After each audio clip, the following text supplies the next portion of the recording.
I don't know what I'm doing here. I could be doing other things, you know. Be at the dogs. Acne. Dogs? Terry, this is where it's at. Your own county's set. The Mark Phillips lot. Contacts, isn't it? Combine business with pleasure. I've got a smashing Lancia I'm trying to unload. 1979 logbook. Only 14th hour on the clock. Not a trace of rust. Got a bomb with a chin sponge, I should think. God, I smell that affluence. You don't get that at Acne Dog Track. No. It's done. You're standing in it.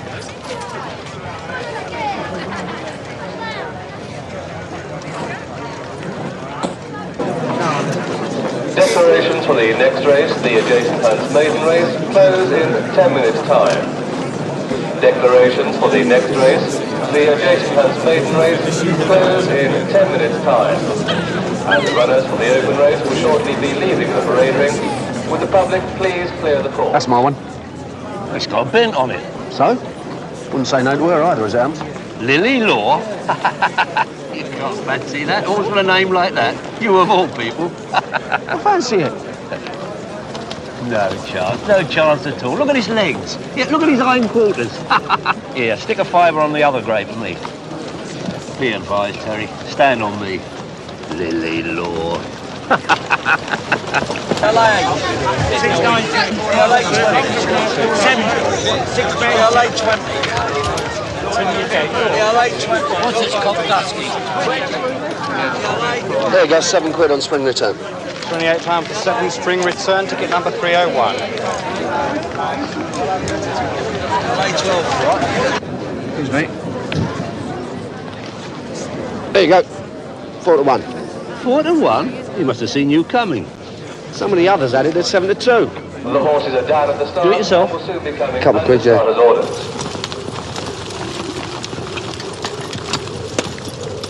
Slowly on the line. They're under starter's orders, and they're off for the open race. And settling down, going to the first, Lily Law goes into the lead. And at the rear, Spring Return has started slowly.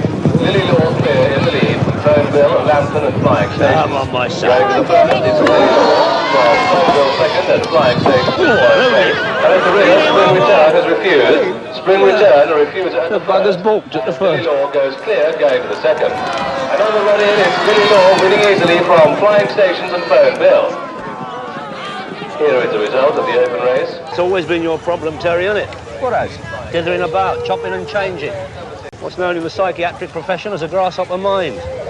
In the good old days, you could get treatment for it. Pelmenism. If you have a fancy, a feeling in your water, stick to it. But it was you who talked me out of it. That's the point I'm trying to make, isn't it? You shouldn't have listened to me. You've got to be strong-willed in this world, Terry. Implacable, like me. Now, come on, twist my arm and take me for a drink.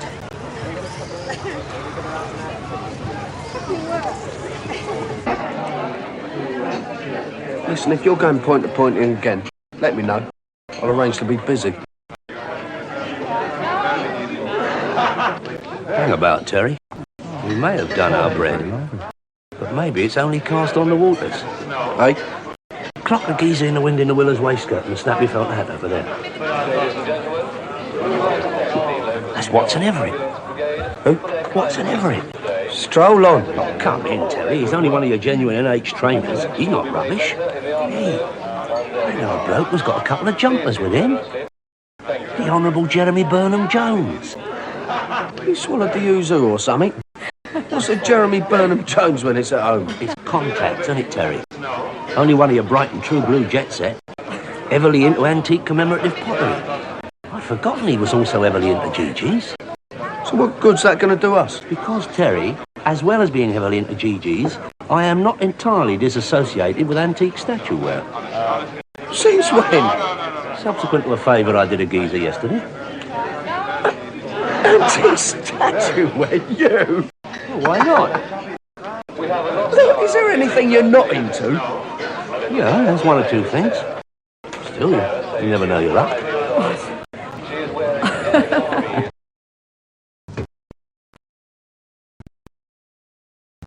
An honest opinion. A connoisseur's assessment. Me? You? What it's worth, you mean? Yeah. All right. Well, for a start, is it Nick? Terry. It's old, isn't it? Yeah, mid-19th century, yeah. Well, it's an ornament. It's a statue. It's a geezer. I don't think Arthur Negus could have nailed it better. It's China. Oh. A fine, unrecorded Staffordshire figure holding a book and resting his elbow on a pedestal. That is how your bona fide art world auctioneer will classify it. It's Milton. Milton who? Milton. False teeth merchant. The poet Milton. Paradise Lost, Paradise Got Back, all that. Go on. Put a price on it. Yeah, but am I buying or selling? To the punter, what you are holding, Terry, is worth 80 quid. 95 top whack. Is it really? Yeah, it's nice, isn't it? Handsome. Bet you wish you had 100. Too gross. God blimey. Fakes! They are 100% genuine reproductions. Well, you're holding then, aren't you, son? All you need now is some punter to get rid of them for you. That is where my friend Jeremy Burnham Jones comes in. What, the geezer from Brighton who's into pottery and horses? Contact, Terry. That is what life is all about. I've been on a blower to him. He does me a favour, I do him a favour in return. Oh, yeah? And what favour are you doing him? I mean, credit where credit's due. Your average punter is not going to stand for it. Terry, your average punter is going to stand what he's told to stand for because your average punter is a mug. All right, I won't argue with that. Your average punter is a mug. But he's not a bleeding lunatic, is he? How come? Look, your average punter is not going to lob out 85 or 90 sods on an antique Staffordshire statue that was manufactured by a factory full of Pakistanis round the back of Orient football ground, are they? Think not. No, Arthur. Highbury, maybe. Orient, no. Terry, I'll mark your card of your average punter for you. He goes into an antique shop, picks up a little piece of pottery. If it's got a sticker on its bottom saying 350, he is astute enough to know a piece of rubbish when it's put in front of him. Vodka and tonic. No, only light ales. 2 light ales then. If, contrary-wise, the sticker says 90 nicker, he knows enough about the subject to know a bargain when it's put in front of him. Hello, says your Mr. Average Nice Guy punter. 90 nicker? This can't be rubbish. Ipso facto, we got a result, Terence. £1.60. 288 times 90 is... No, it's not all profit, Terry. They are genuine reproductions. Pakistani craftsmen, I know Pakistani craftsmen. Oh, yeah. Well, it cost me 6 quid a piece. And there's overheads, travelling X's. Meals. Exactly. And what little I do come out on top with, I've got to split down the middle, haven't I?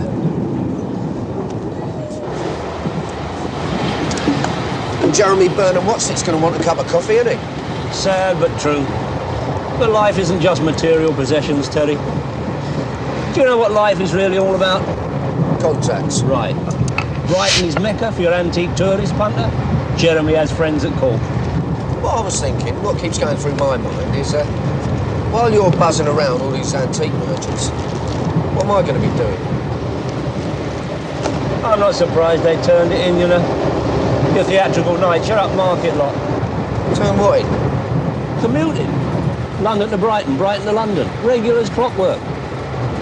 Before it was elbowed. What was elbowed? Brighton Bell.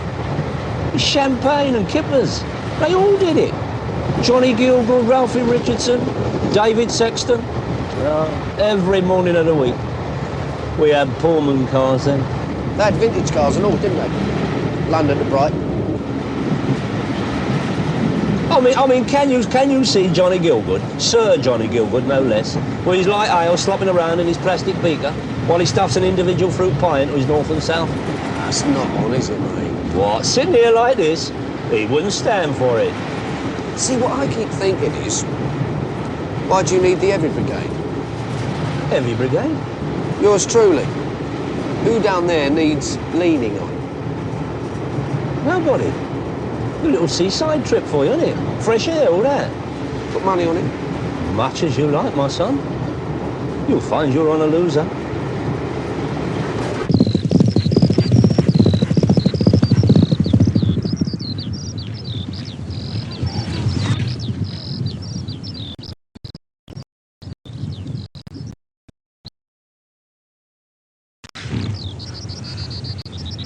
Yes, that was great. He worked well on the bridle over 6 furlongs. He'll be there in time for Pelmet. Oh, he'll be all right in time for the race, all right. No fear on that score. Rankin, Yes, Governor. make sure he's done up properly. See he eats up. Right, I'll do that right enough.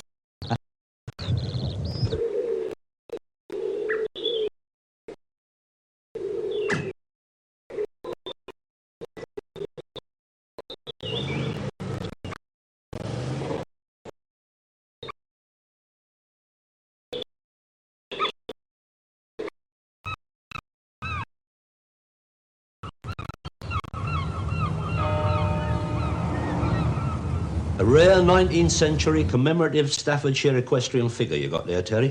Worth a bob or two, I can tell you that. What, more than milk? What? Your pottery equestrian's a different class to your pottery poet, isn't he? I mean, that's really kosher. You're into the ton-and-a-half club there, I should say. Really? Let's have a look.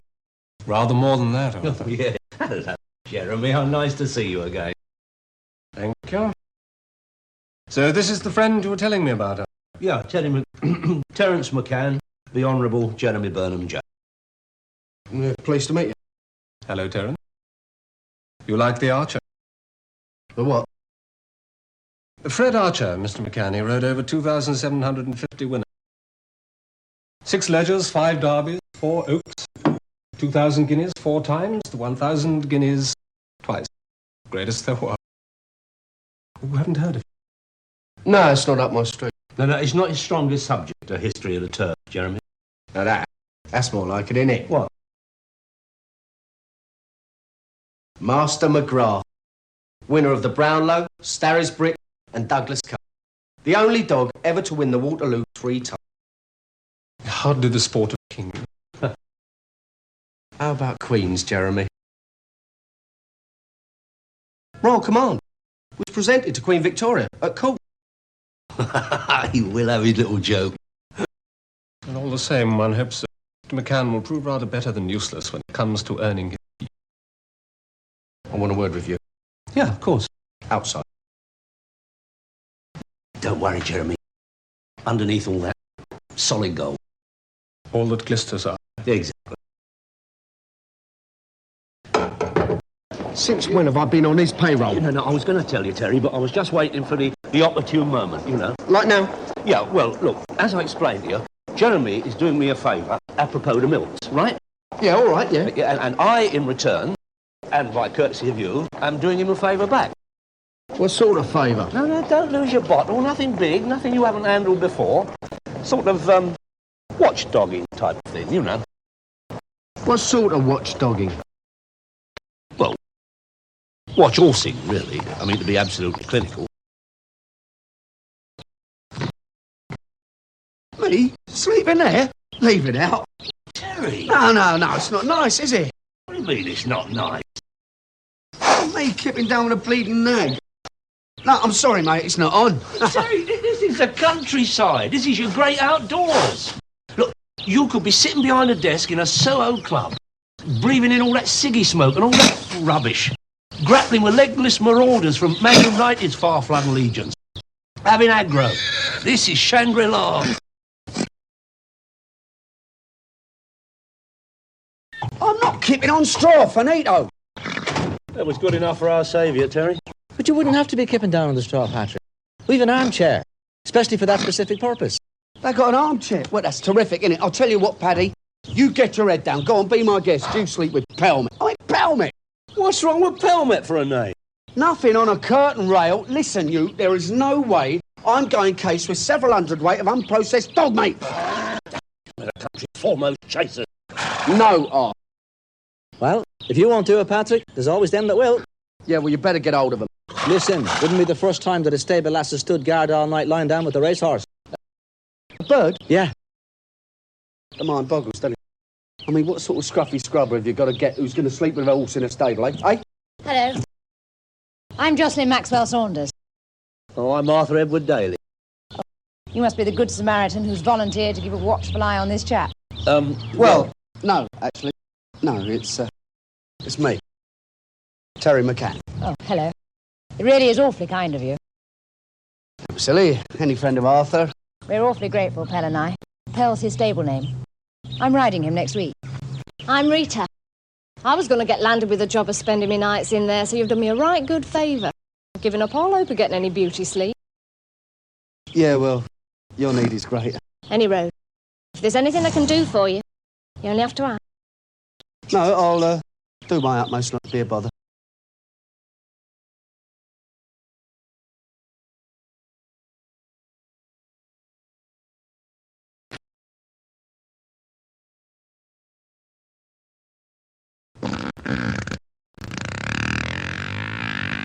Oh, you're a tough, you are.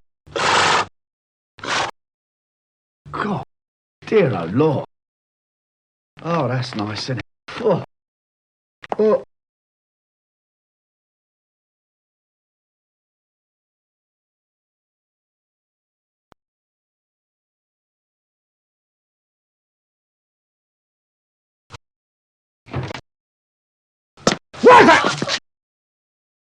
Don't ever do that again. I mean, why couldn't you knock? I didn't like to knock. I thought you might have had your head down.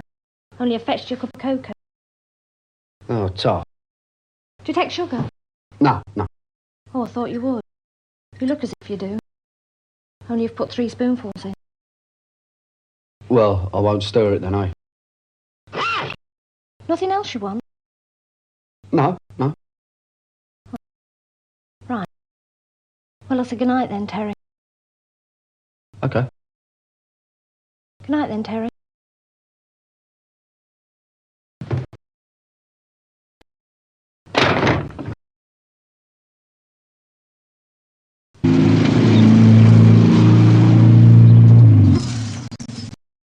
Morning.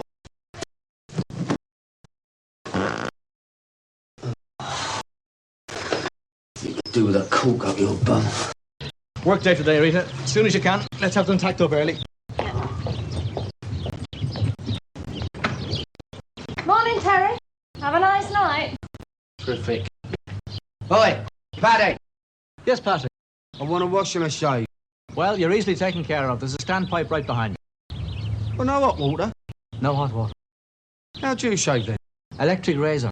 Well, that's what I got. Where'd you plug it in? I didn't plug it in. Works on a battery. Morning. Oh, morning, Joss. Morning. Morning. Yeah, any chance of a cup of tea or something? Oh, there was a cup of tea for them that was up in time for it, but there'll be nothing now till after the gallops. What, no breakfast?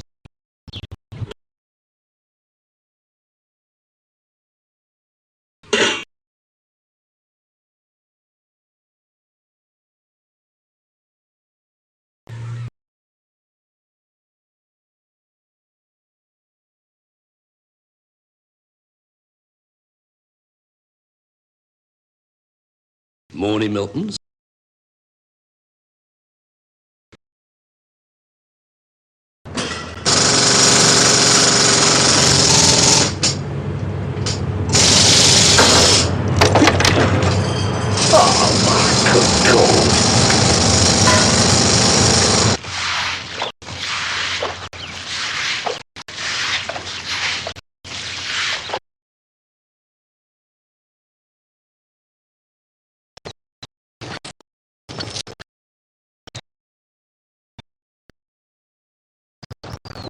Honey? What's that? Well, don't make it obvious, but if you look to your right, I keep seeing something glint in those trees. Can't see anything? No, you're right, it's gone. Probably not important. No, maybe not. Possibly kids from the village fooling around. It's a bit early in the day for kids, isn't it? Anyway, they're always on the go, aren't they? Always dodging about. That's the 3rd time I've seen something in the same place in the last 10 minutes. Do you think someone's trying to nobble Pell? What do you think? All things are possible, as the poet said. What poet? Milton? Didn't think you ought to stroll up there and take a look. No. No, if he sees me coming, he'll just leg it somewhere else, won't he? He'll also know I know where he is. No. Always allow the enemy to believe he's 2 moves ahead, right? Always be 1 move ahead of him. Who said that? Certainly not Milton. Wellington at Waterloo? No. Alexander at Illyria? No. George C. Scott. Yeah. Give him a rub over. Let him down, will you?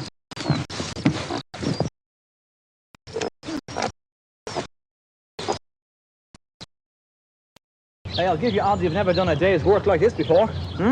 Being a bodyguard to a GG. I spent a fortnight once, before Christmas, being nursemaid to a load of residents of a turkey farm. Oh. They're not very much alike, though, I wouldn't think. You know, turkeys and racehorses. You'd be surprised, you know. Yeah. I mean, once they're boned and rolled, you know, sage and onion stuffing, of course, and lashings of thick brown gravy, it's smashing. Hey, listen. You're not one of them heathens that eats horse flesh, are you? Oh, I get it. It's a joke. Yeah. Roast racehorse. That's very good. Did you hear that, huh? Roast racehorse. Like that tickled you, didn't it? Oh, my God. Rita, no, Rita! Get out, you diddlo! Get out!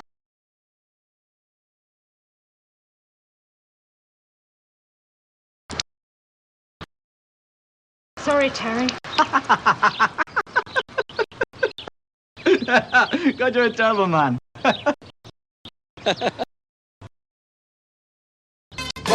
What's on the menu then? What day is it? Thursday, isn't it? Oh, it's the Thursday already. Oh, in that case, it'll be beef bourguignon. Eh? Beef bourguignon. You see, Thursday is Joss's day to put the chef's hat on. Now, if it was Rita's day, it'd be egg and chips. It was egg and chips yesterday, wasn't it? Yeah. Yeah, I must say, I prefer the beef bourguignon. You're supposed to like my egg and chips. I've nothing against egg and chips in principle, but you see, beef bourguignon has got more protein. Have you got a minute, Langton? Oh, I'm totally committed to the washing up, Governor. Oh, yeah, it looks like it. Well, if you finish, Rita, shoot across and give Joss a hand in the tack room. I'm going down to the village.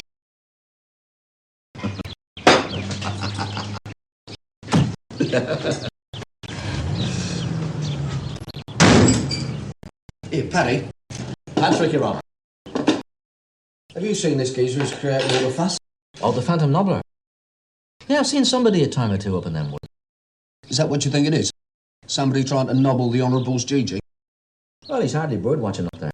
And listen, there's a rumour going around someone's trying to get at the horse. And Jeremy would lose a few bob, right? If his horse was got it. Yeah, well, he loses prize money, 600 quid, first past the post. 600? Yeah. God, dear old Lord, I've seen more in the pontoon kitty at the Fulham Conservative Club. Ah, yeah, but there's a cut glass decanter goes with it. Really? Must be hoping to make a killing with the bookies, then, eh? No, he won't do that. Why not? Well, you see, he'll start off as a red-hot favourite, way out odds on. He's not worth a bet. That much of certainty? Yeah, sure thing. All he has to do is to turn up at Plumwick on the day, and he's as good as past the post. And he'll turn up all right. Fit as a fiddle. We've got you to see to that. What'd you say this was? Oh, it's beef bourguignon. French. It's horrible. What? Hey, that's not beef bourguignon you've got there, Patrick. Where'd you get that from? That pan over there. Oh, that explains it. Explains what? Well, you see, your beef bourguignon is in the oven, and what you've got there is a special diet that I was heating up for the 3-year-old. Horse food? Well, what's wrong with that? I'm eating horse food? Listen, there's nothing wrong with the food we give the horses. There's nothing in there you couldn't eat yourself. You sure of that? Sure, I'm sure. Mix it up myself personally. It's got oats and it's got bran and it's... Well, there's just one little problem that you've got there. Go on. But see, the 3-year-old was on a diet for constipation and put some jollop in there to give the horse trots. So if I was you, I'd keep me plimsolls on for the rest of the day. You know what I mean?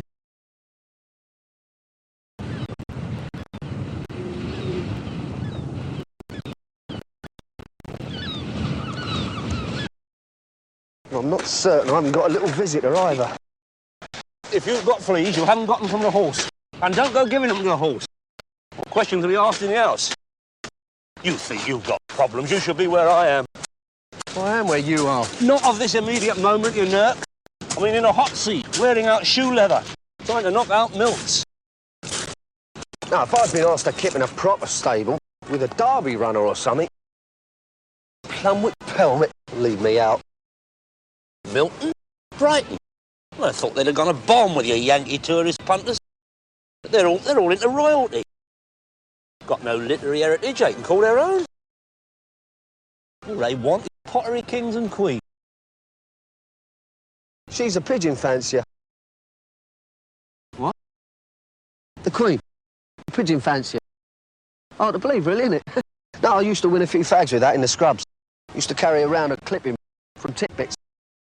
Pigeons got to do with it. I'm talking about American literature before your present 20th century. Mark Twain, Moby Dick bloke, Uncle Tom's Cabin. And what's that one about the Red Indian with a short back and sides? What's his name? Geronimo? No. Hawkeye's Oppo. Last of the Immunity. Mohegan. Oh, she's got class. Here she has as it happens. Eh? Should see her at the gallops. Firm young thighs clasped against the horse's flanks, holding it back. Didn't get that bit of purple prose out of Titbit. You haven't been given it one, have you? Nah, all I get from her is double blanks. It's that other silly moo I'm fighting off, trying to buy my body with mugs of cocoa. You could travel further and fare worse, Terry. She must have better manners in the kit than your four-legged friend. I'll leave it out, Arthur. That'd be one for your memoirs, Terry. You'll get a result there. Oh, well, press on. I might have recourse to going back to town. England? Yeah, London, yeah. I've been considering the feasibility.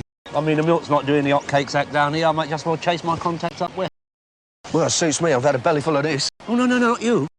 I have given Jeremy my word that you will see this job through. Arthur. And I am a man of my word. And you are a man of my word, too. Anyway, I'll keep in touch. Oh, she wants you.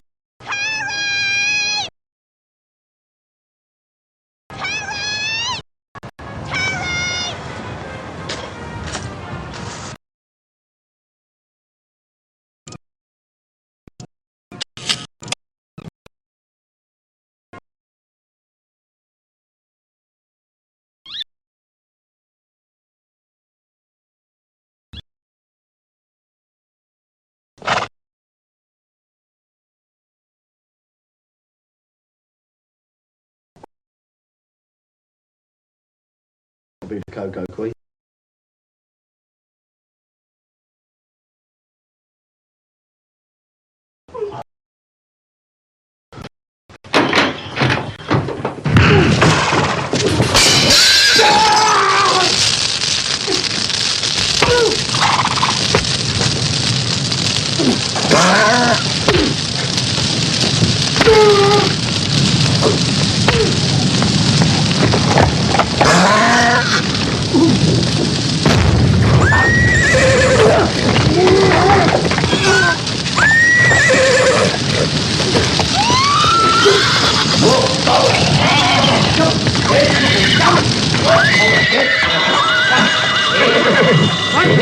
Grab the extinguisher! Get the other buggers out. Near the stables first. Move it!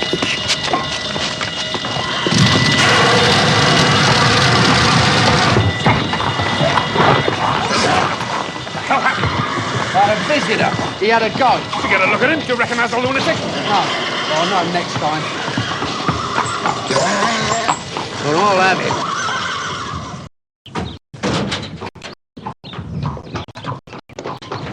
Enjoy the race, Patrick. You're not going? Somebody has to man the shop. Anyway, I'm not missing much. Hey, I'll tell you something. She'll lead from the start.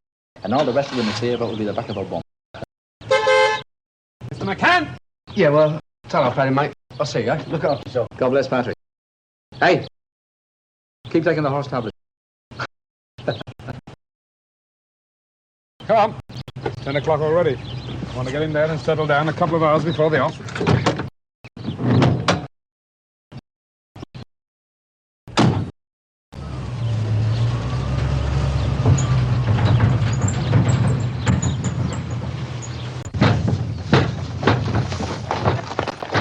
Let him down just before you see the steward.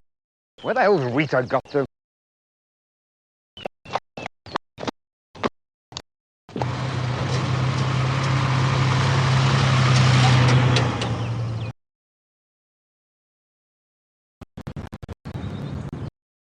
Hey, up. Do you happen to have the time on you, Terry? Yes, thanks. Would you mind telling me? I've got a watch, but I haven't got it on. Just gone 12. It's at the menders. Getting mended. You on your own? You waiting for somebody? Yeah, something like that. Haven't you got things to do? Joss will see her into the stable. She doesn't run until the 2:15. Only if you are on your own. I'm on my own. So I'll wait for the gates to open. You could buy me a drink. Or on the other hand, I could buy you a drink.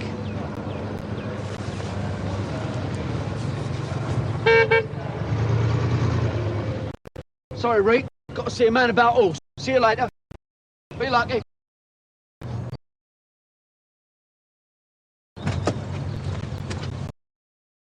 Never another job like that one. Hello, young lover. Not playing gooseberry, am I? Open the boot. Look at that. Sure, that's a bit tawdry, isn't it? Stone me, that's it. Pardon? Geezer who tried to bonfire me. Good afternoon, ladies and gentlemen, and welcome to Pelmet. We hope you have an enjoyable and successful afternoon's racing. But the trainer states that the following horses will not run. In the first race, number 3, Sue Folly. In the race, number 14, Cheyenne Trade. And in the sixth race, number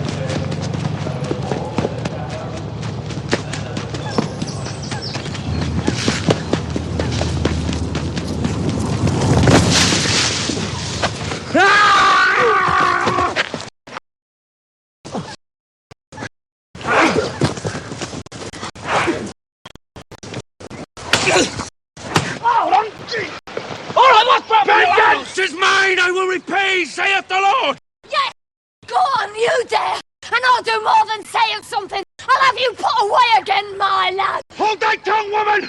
Thou art shapen in wickedness, and in sin hath thy mother conceived thee! Build up! Is that a friend of yours? He's no friend of mine.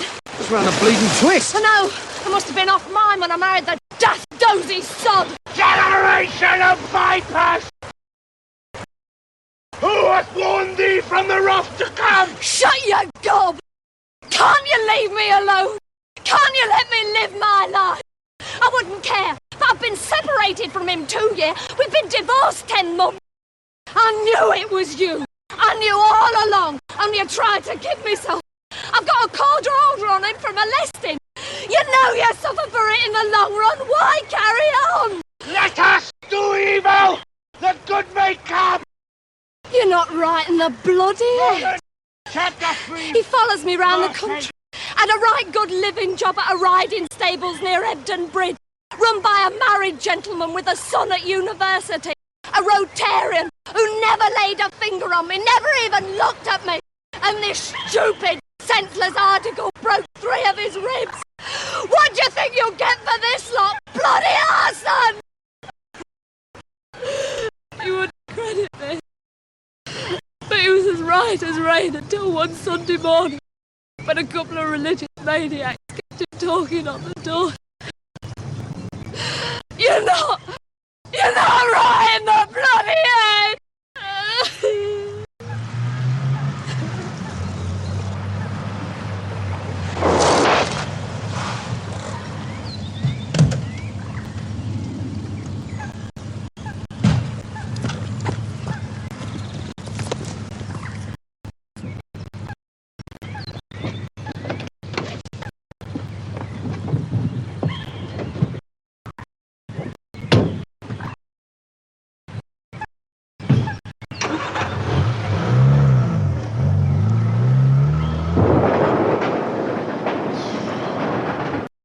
Well, as the man said, it takes all sorts.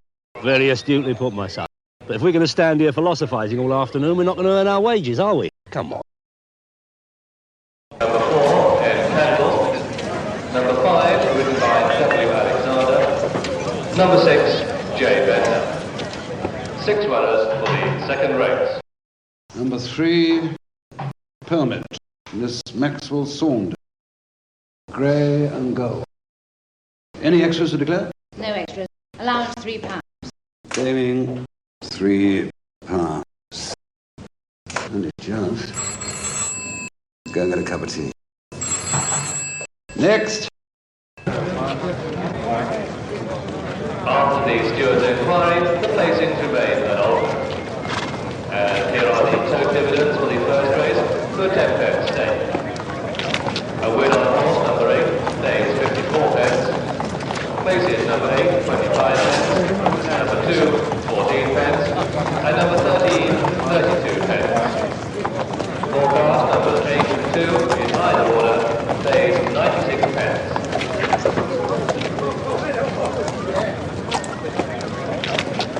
The runners are now going down to the start of the second race. The first to go down is number 6 on your card, Judas. You know, my son, 1 ton. Put yourself about, see what you can get. 100? Yeah. It's going to be no price, is it? It's bound to be odds on. Mackerel will catch a sprat then, isn't it? Look, I have it from the horse's mouth. It's the biggest certainty since the tortoise walloped the air. And catching a sprat's better than bugger all. Oh, come on, chill out. What'd your last servant die of? Enlarged arteries.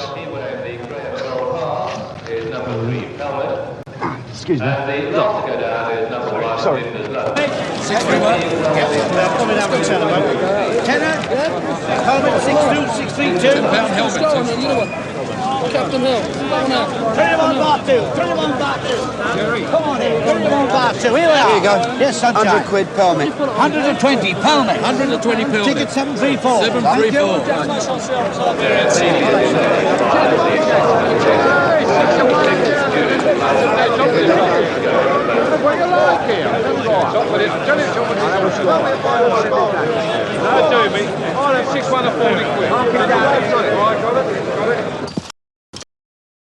Number 6, Judas Delight, has now joined the others down at the start, so they will shortly be coming under starters' orders. It's up. There you go. 5 to 1 on. 5 to 1 on? 100 nick and a 20, is that the best you could get? Yes. Do it yourself? Nah, never do odds on shots. Well, so I walk away with 20 quid, that can't be bad. Minus tax. Yeah. No, I never have done odds ons. In any case. They'll soon be called in the line. In any case, what, Terry? Make a line, please.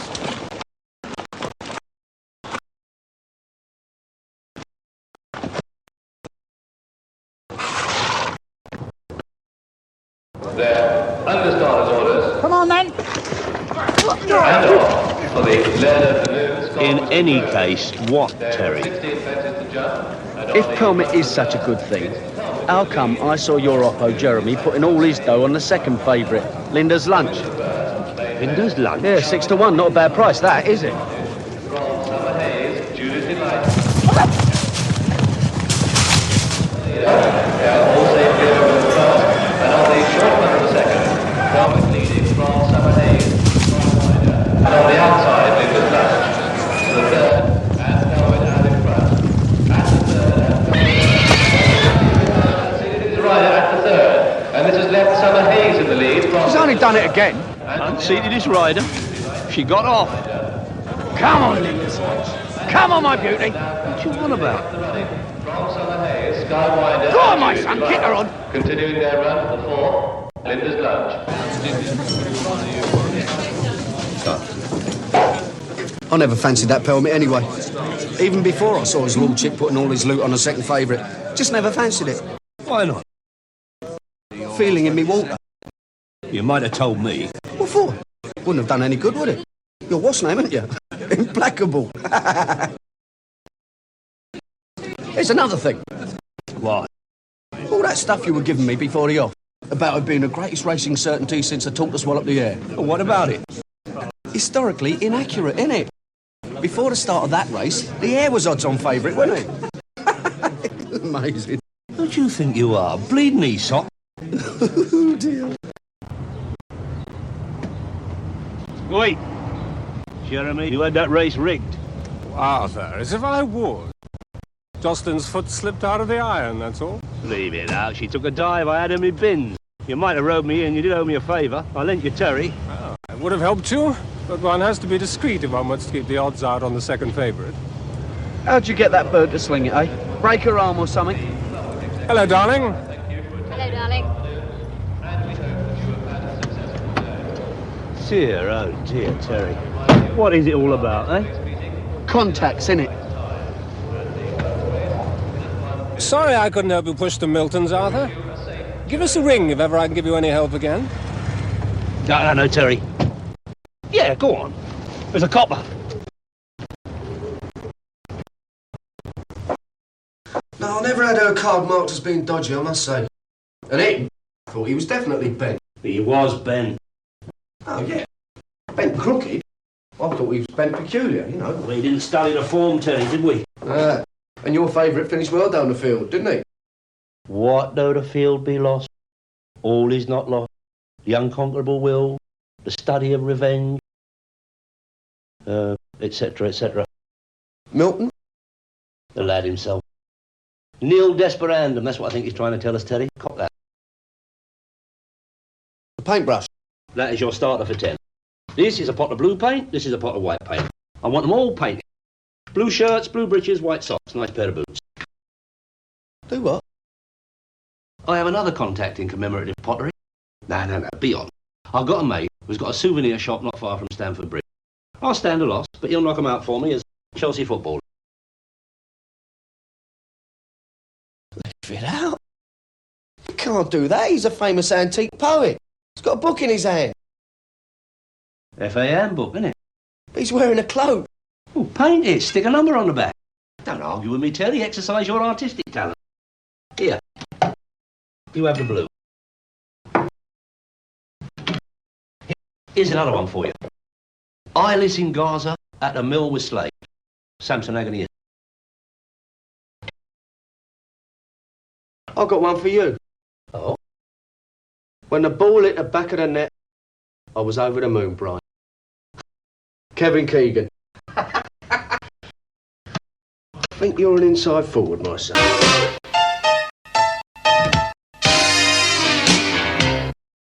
One half an hour. Ah, cheers. So then a boy shall get his gran a nice new watch. Well, I would prefer it if you didn't tire him by staying too long, Mr. Daly. Oh, I'm not one to hang about illness and disease, sister. That takes a special kind of noble spirit that you angels of mercy possess to cope with that. Well, I don't know. Just a job, really. Just a job? Our lives in your hands? Devoting your life to healing the sick, comforting the dying, emptying the bedpans? Hardly just a job, sister. Well, it's very kind of you, but... Not at all. Your very uniform bears testimony to it. Please, excuse me.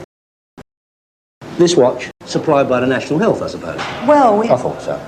Unfeeling bureaucrats. I mean, how can one get them to realise that very life may hang in the balance when you are forced to take a pulse reading with a cheap mechanism like that? Well, I don't... Now, sister, what you need, nay, what you must have, is nothing less than a fully guaranteed quality timekeeper. Yes, a cheque will be perfectly acceptable, sister. Thank you. Oh, my good God.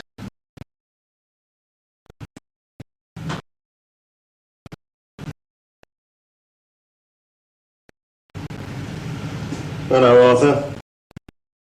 Glad you could get along. Dear, oh dear. What did you run into, a brick wall? I didn't run into anything. I was walking across a road and a motor ran into me. Broke just about every bloody bone in my body, except my neck. Still, should be a nice little insurance claim. It was a hit-and-run job, Arthur. And the old Bill haven't been able to trace the car. Get the number, did you? Oh, naturally. Just as I was about to descend from 20 feet in the air and smash into the concrete, I whipped out my notebook, took the number, colour, make, description of the driver. Of course, my hand was shaking a bit, a shock, you know. And the pages were somewhat blood-stained. I see what you mean. Upset someone, have you? Well, I don't know, Arthur. I mean, you know me. I mean, I've been out of the villainy scene for years. Made a few quid and maybe a few enemies at the same time. Well, and if this is a comeback for some bit of naughtiness then, I can't see it. I've been legit for too long. I mean, it could be genuine. But then something happened to make me take seconds. Well, what's that then? Well, you know, I'm in the antique game. Got a nice high-class shop in Kensington. And, a sort of partner. He knows how to handle the kind of upmarket punter we get. And? Well, Jim, that's my partner. He tells me that a couple of hooligans have been in the shop, at the demand. What, protection? Yeah. Well, I mean, it's not the most difficult thing in the world, is it? To smash a Ming vase or to break up a Louis XVI chair. Or a human frame. Exactly. So you think this might have been deliberate? To get you off the plot? I don't know. I mean, it seems a bit drastic. Yeah, I mean, I might have been killed. Maybe somebody just taking advantage of me being out of the way. I mean, I'm still very useful, Arthur. And I'd smash any bastard who tried to collect protection off me. But... oh, Jimmy. Well, he's not the physical type. So you want someone to mind him, is that it? Yeah. And the shop. I've got just the man for you. Yeah, I heard you've got a good lad. Terry McCann, one of the best. I don't want one of the best. I want the best. I want the hardest. Well, isn't that what I said? My man is as hard as masonry nails, not an emotion in his body. Happy birthday, Gran. Can you start right away? I want 24-hour protection till it's settled. Well, you'll have to grab a couple of hours kit from time to time. He can sleep in. Sleep in? Yeah, it's a flat over the shop. Is that where Jim lives? Yeah, a spare bedroom. Right, now, Alex, about the fee. Oh, bill me, Arthur. I'm not concerned about the cost. Oh, yeah, but Alex, look, there are going to be some expenses up front. Well, what do you want me to do? Write you a cheque? Yeah, it'd be a bit awkward, like, wouldn't it? Yeah, how's Gloria and the kids? That's all right. Visit regularly? The fact is, Arthur, Gloria and me split up some time back. No. You and Gloria? Oh, that is a turn-up. You and Gloria? I always thought you was a perfect couple. Well, we had our differences. I still visit her and the kids. Weekends and when I can, you know. She know you're in here? Yes, she knows. Oh, I'm sorry to hear that, Alex. I always liked you and Gloria. Where are you living now, then? In the flat over the shop as well. It's part of my property. Come on now, Mr. Daly. You promised not to tire him. That is perfectly true, sister, and I am nothing if not a man of my word. And here's that cheque, Mr. Daly. Oh, thank you, sister. Well, we all try to help our fellow creatures in our own way, eh? I like to hope so, Mr. Daly. Oh, looks beautiful. And truly a bargain. Well, I'll be off. Now, don't you worry about a thing. I shall give it my full attention. Oh, before I go, I don't suppose... No. Bye. Arthur, you'll need to know where the shop is.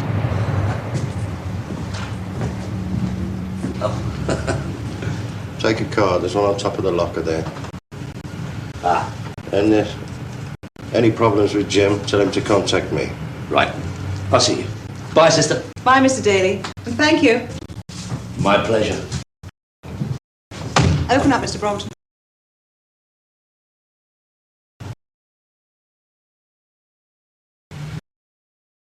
P6 is therefore effectively in parallel with the load at position 1. Do you like it, Gran? Pardon, love? The watch. Do you like it? Oh, yes. Very nice. Very nice. So you'll find, even with the lower end, high and low frequency, the amplifier with load will amplify a wide band frequency. Fancy a cup of tea, Gran?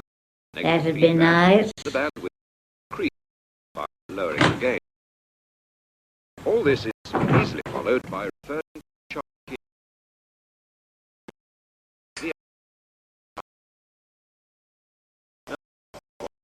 I'd like to refer to your fingers. You'll be able to follow. Remember, voltage in the A direction applied to an overarching diode. Terrific. Similar number of holes passing from X to Y. Gran, and of Arthur's here to see you. Happy birthday. Little something for you. Oh, I say. No, don't get up. Oh, thank you, Mr. Daly. Well, I don't know what to say. Aren't they lovely, Terry? Yeah, lovely. I'll just go and put them in a vase of water. And chocolate as well. Oh, I say. Lovely.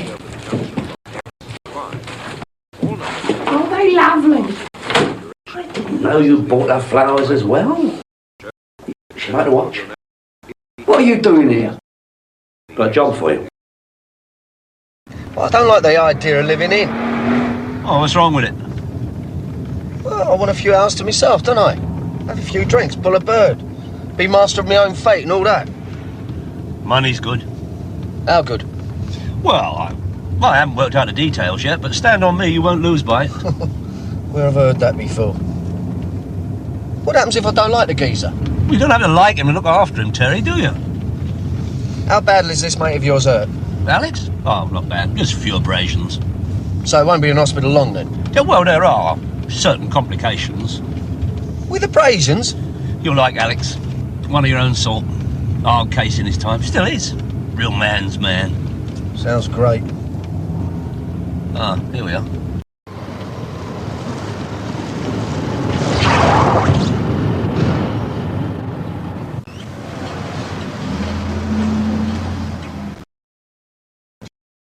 That's what you call a bit of class, Terry. None of your Portobello Road junk in here. Tell you what, that looked good in my kitchen, wouldn't it? Yeah. Nice bit of formica on the top.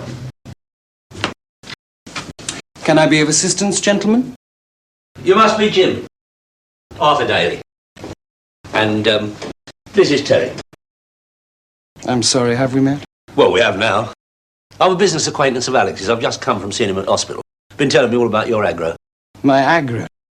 Aggravation problem. And the little firm that's been busy at the demand. He means the two nasties who've been asking you to contribute to their protection scheme. Oh, I see. And I am here to set your mind at rest. You have nothing to worry about from this moment on. Oh? Yeah, Alex has asked me, in my capacity as professional security advisor, to see that you and the shop are looked after until he can do it himself. Look after? You mind him, protect it. And Terry here is the best. Is he indeed? Hold on, Arthur, hold on. No, you have nothing to worry about with Terry around. Excuse me one moment, would you please? Can I have a word with you? Yeah? What's the matter? Listen, if you think I'm staying in the same pad with that, you've got another thing coming. What are you talking about? What's wrong with him? Leave it out, can't you see? See? Well, what is there to see? A perfectly charming young man. All right, so he may not be one of the chaps. Arthur, the geezer is a raving iron. Don't be ridiculous. An iron? Oh, you have to scream it. How do you know he's a pufter? How can you tell? I can tell, believe me. Go on, have another look. Don't make it too obvious, eh? He can't be. Can he? Why not? There are thousands of them about. Yeah, I know, but I mean... No wonder you called that mate of yours a man's man. Leave off, leave off. Alex a pufter? You must be joking. He's a married man with children. You told me yourself he'd left them and got to live case with Jolly Jim. In the same flat, Terry. In the same flat. I did not say that was case. There's a spare bedroom. He told me so. Arthur, I don't give a monkey's what your mate's into, right? And I've got nothing against irons. I just don't want to live with one. Look, you are wrong about Alex. I'll lay odds. And even if you're right about him, I don't see that it makes any difference. Oh, you don't, eh? Well, no, I mean, he's not going to try any of that stuff with you, is he? And if he does? Wouldn't you just have to use a bit of diplomacy, won't you? Say you're sorry, but you're normal. Say it'd upset your mum or something like that. Arthur, it would upset me. I'm likely to give him a right hand and never mind the other firm. No, don't you do that. I mean, what would I tell Alex? Look, we could be on a right earner here. The man's loaded. Arthur, what's it going to look like when people hear that I'm living with an iron, eh? It's going to do my reputation a world of bleeding good, innit? Nobody will hear. How can they? Who knows you on this manor? I don't care. I don't like it. Look, Terry, look at it from the positive side. Luxury flat, room of your own, chance to educate your mind to the finer things of life, like antiques. And I mean, it's not as if you have to be a consulting adult. Arthur, Look, please, Terry, just for me. I promise I'll see that everything's kosher. Well, gentlemen, since I've never seen or heard of you before today, you won't mind if I check with Alex about all this, will you? No, I'll come with you. Come with me? To the hospital? No, that won't be necessary.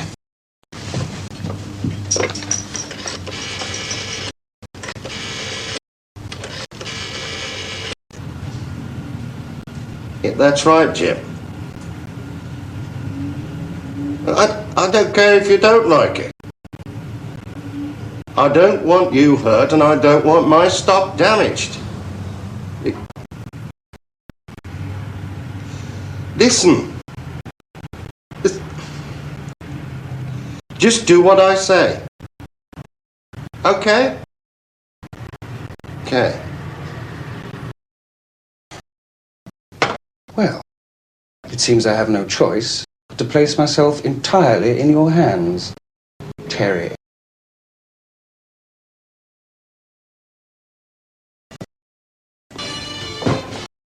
Oh, yes, very nice indeed. Oh, you'll be all right here, Terry. Can I offer either of you a drink? Not for me, thanks, Jim. I have to be going. Other appointments, busy schedule, you understand. No, I just wanted to see Terry ensconced, as it were. Terry? No, thanks, no. Just want to check a few things, windows, locks, that sort of stuff. Oh, there's no need. The only way in or out is through the front door. Yeah, well, I'll have a look anyway. Nothing if not professional, is Terry. So I see. Yeah, I'll come with you. There's no need for that. You stay and keep Jim company.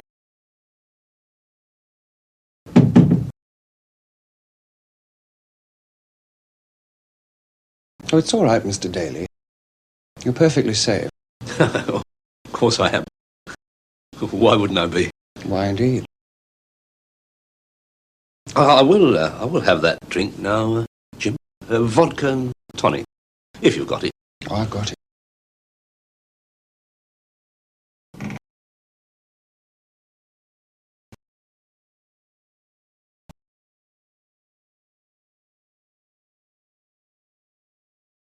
You known Alex long?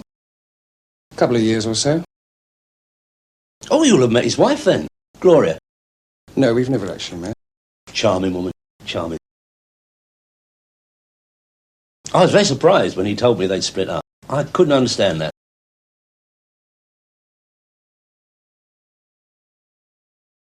A couple of lovely kids they got too. Yes, I believe. How long you and Alex lived in this flat? About 18 months. Oh. It's very nice. Yes, we like it.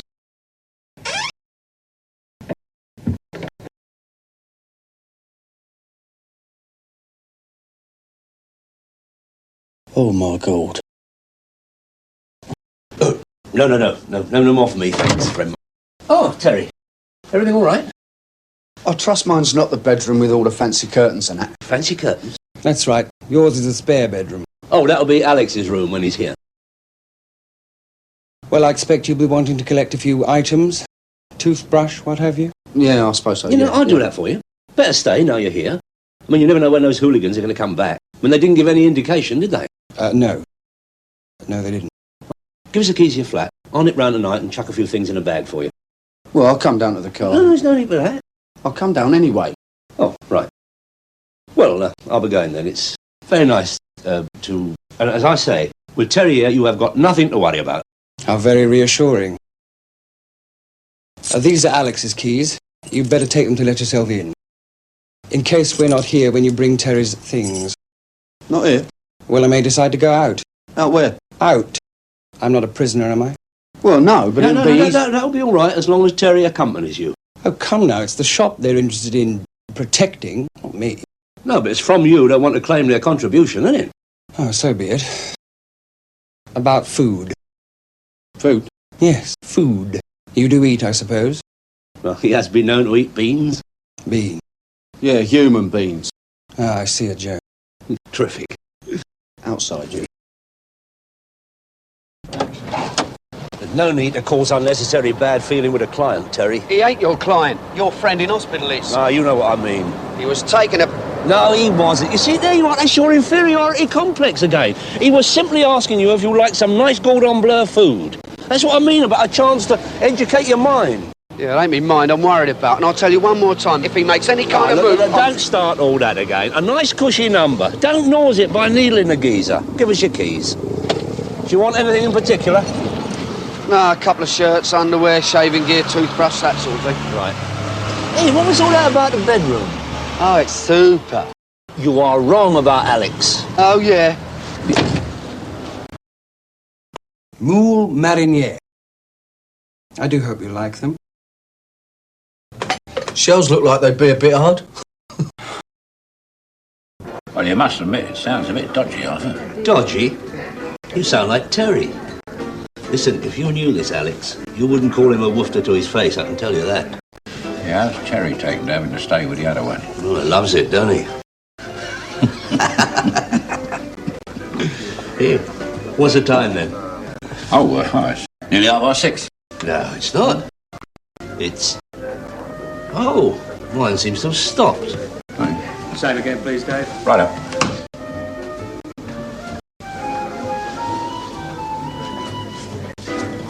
Hello, Arthur. You got the time? Have I got the time? Hang on, I'll be right back.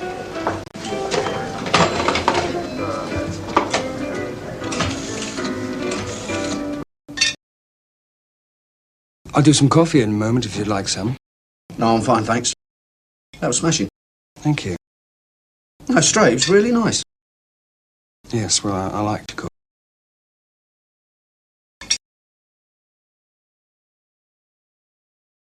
Of course, you know I'm gay. Well, it had crossed my mind, yeah. And does it bother you? No. Why should it? Well, it seemed to make your friend uncomfortable. Ah, well, yeah, Arthur, he's a bit old-fashioned, like, you know, age creeping on. Can't be much older than Alex. Arthur thinks that you and Alex are just good friends. Yes, I gathered that. Arthur, how nice to see you after so long. And me to see you too, Gloria. I thought I'd better ring first, see if it was all right to call round. You didn't have to. I haven't installed anyone else yet, if that's what was bothering you. Well, don't just stand there. Come in, come in. Look, I'm not exactly crazy about staying here either. I do think the least Alex could have done was to forewarn me. It was sprung on me a bit and all. Still, won't be in hospital long, will he? At least 10 weeks, I should think. 10 weeks? For abrasions? I'd hardly call having practically every bone in your body broken abrasion. You're joking? I don't joke. Bloody hell. But listen. These two merchants who came in the shop and put the frighteners on now, what they look like? Hard to say. All those butch, macho types look much the same to me. Yeah, well, did either of them mention each other's name? No. And they didn't say when they'd be back? No. Funny, they usually do. I wouldn't know. I don't know what to say. I mean, I can hardly believe it. Well, true. Finally came out of the closet. I'd suspected for some time, of course, but could never really prove it. But I mean, Alex, he was always so... Well, you know. To the outside world, yes. Bastard. I hope he catches something. Catches something? Oh, Gloria, you can't really mean that. Oh, yes, I bloody do. Help yourself. Oh, tar. I mean, I can see, you know. I mean, I can see it upset you a bit. A bit?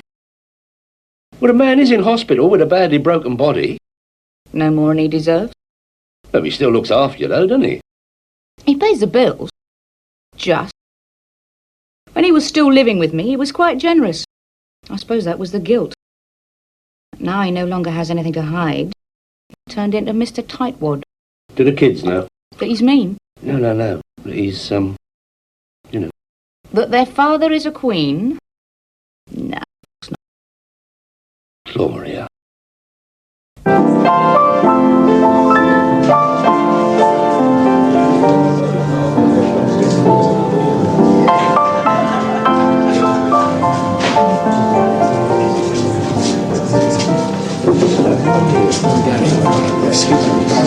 Yeah, well, Arthur and I will use this place called a James, my dear.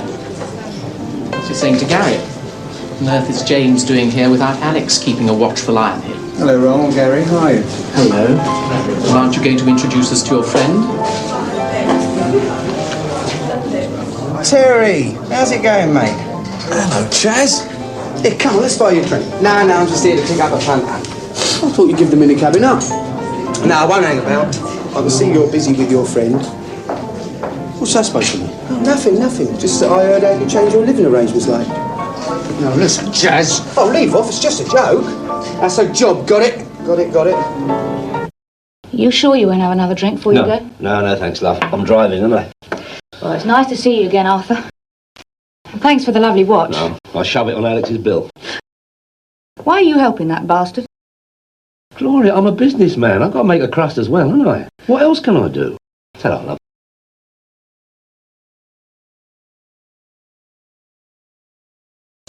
Do you want anything for supper? No, thanks, no. I just want to get my head done, all right? Cheers.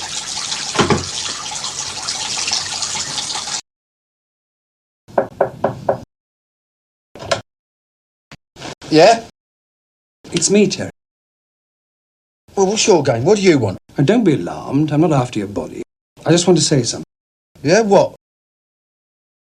All right. You don't have to sit there to say whatever it is, do you? But don't be ridiculous.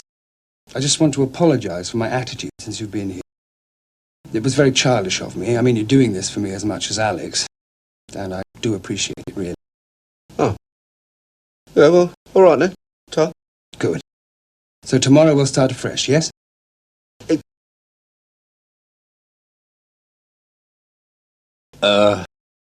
Your gear, Terry. I saw your light was on, so I just come up. Sorry if I disturbed you. Oi! Arthur! Arthur!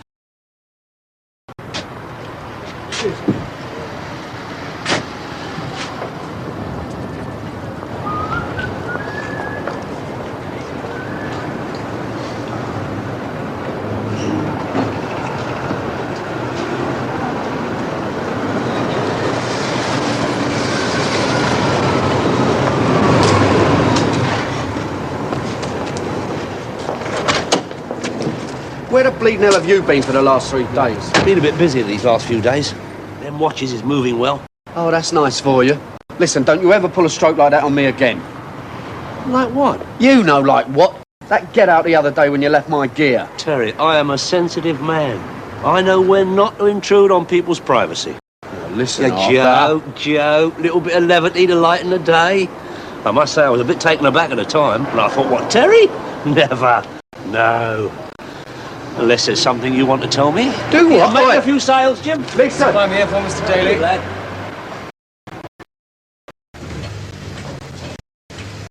I've been to see Gloria. Who's Gloria? Alex's wife. And?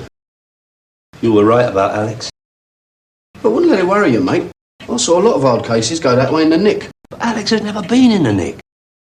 Very bitter about it, she is too. Can't blame her, can you? Wished him terrible things. Bad enough being left for another woman, but a geezer.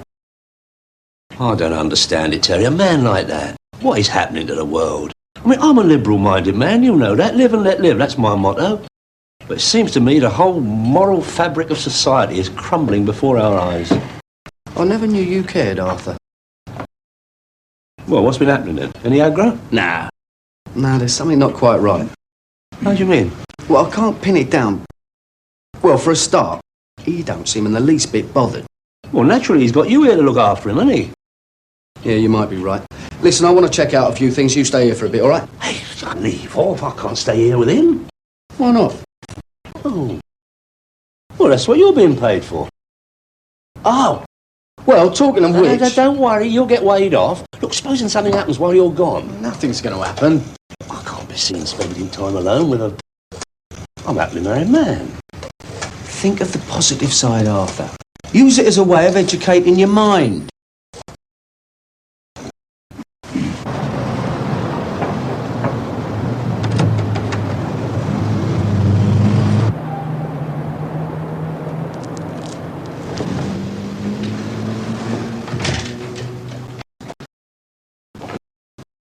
Don't worry, he'll be here soon. I'm not worried. Not with you here, Mr. Daly.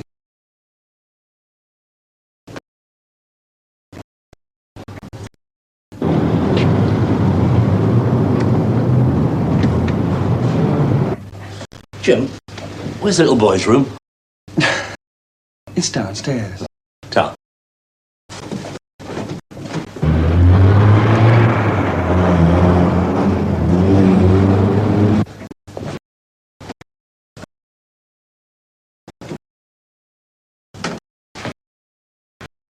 Jim? Jim?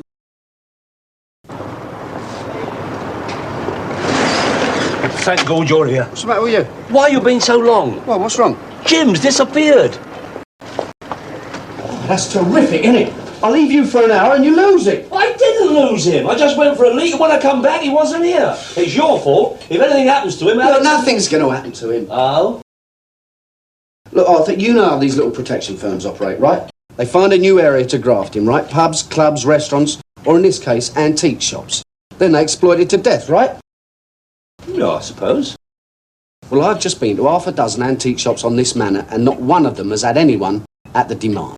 How do you know? They're not going to let on to you. I can tell by their attitude, believe me. So, what are you saying then? Well, I don't know, but I've just got this funny feeling that for some weird reason, Jolly Jim has made it all up. Anyway, I've got another alternative. Alternative? To the theory that your friend Alex was put in hospital by some protection firm who wanted him out of the way. Which reminds me, what was all that crap you gave me about abrasions? Oh, yeah, well, I didn't want you to worry. That the same thing would happen to me. Terrific, thanks a lot, pal. No, never mind about that. What's this alternative you're going on about?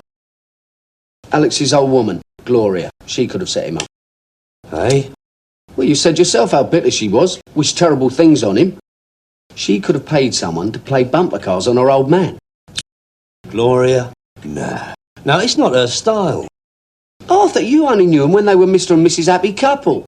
They'll have no wrath, as they say. No, it's fury that they say. Well, it is possible. Maybe I ought to go and pay her another visit. No. You're too pally with her. I'll go.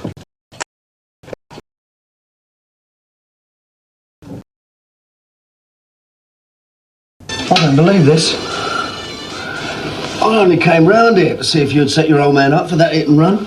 And I told you I didn't. Arthur said you'd say that. Oh, so this was Arthur's idea, was it? Well, it was sort of mutual, you know.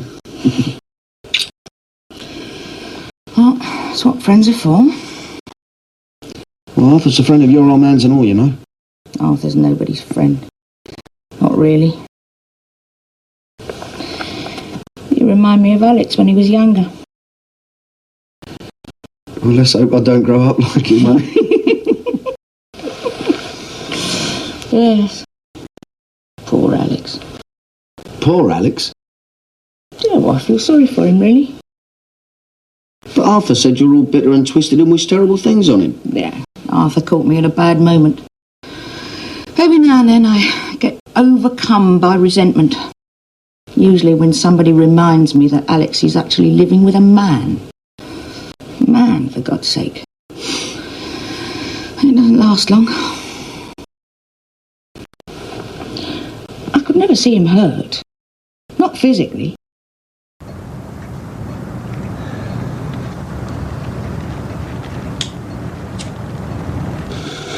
I just had this feeling that Jolly Jim was making it all up, and you were the logical alternative. Why do you call him Jolly Jim? Well, he's gay, isn't he? Yes. Well, he's a bit of a fantasy merchant. Who? My husband's friend Jim. He told us he'd never met you. There you go, then. Fantasy, lies. It's all part of the same thing.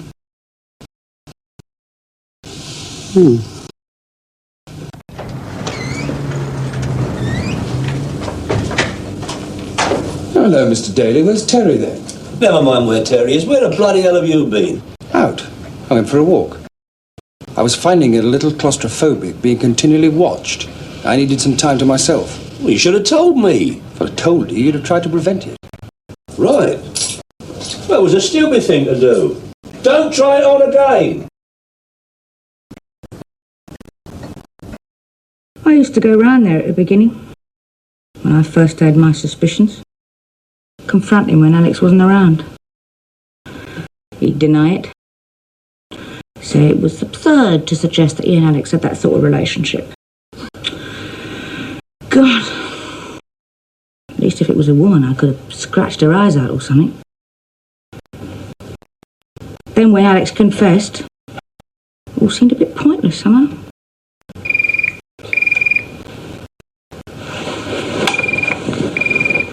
Oh, my God.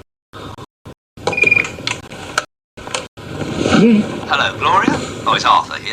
Oh, hello, Arthur. That is Terry, that. Yes, he's here. Hello, Arthur. He's back. Said he wanted to go for a walk on his own. But he's okay, right? Nothing's happened to him. That is not the point, Terry. Something could have. Still could. You'll get back here right away. But Arthur, nothing's going to happen. The geezer's a fantasy merchant. What? Has Gloria said something? She admitted anything? Well, she has revealed a few things. Revealed? What has she revealed? Arthur, please, I'm a gentleman. What are you talking about? Now, don't worry about it. I'll see you later, all right? No, never mind later. You get back here right now. Mr. Daly, the two men I spoke of have returned. Terry! Terry!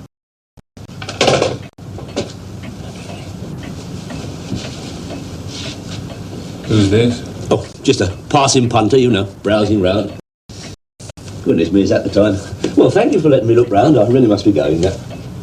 I asked, who is he? Mr. Daly is my minder, I believe. No, not minder, no. You're a security advisor.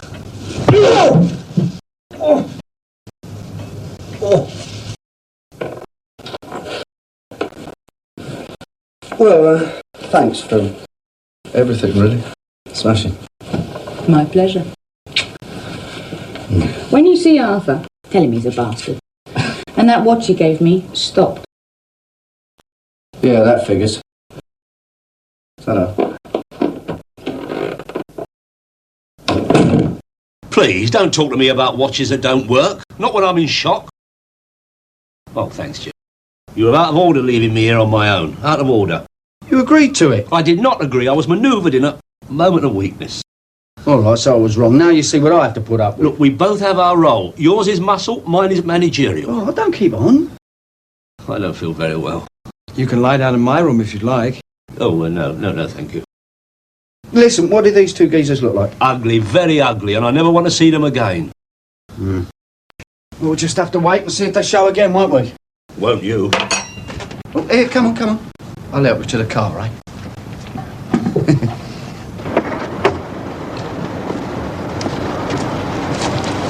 So come on, what's the SP on Gloria? Oh, my good God, you never... Oh, Terry, you are disgusting. Gloria Brompton is a personal friend of mine. What's Alex going to say when he finds out, eh? I don't think it'd bother him too much in the circumstances. Terry, it's his wife. Who's his wife? Drive carefully, dear.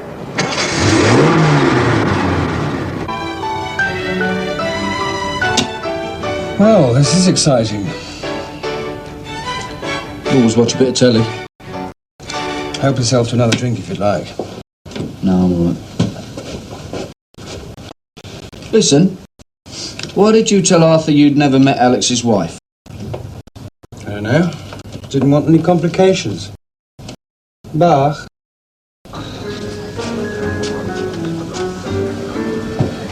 Have you got a time on you, Arthur?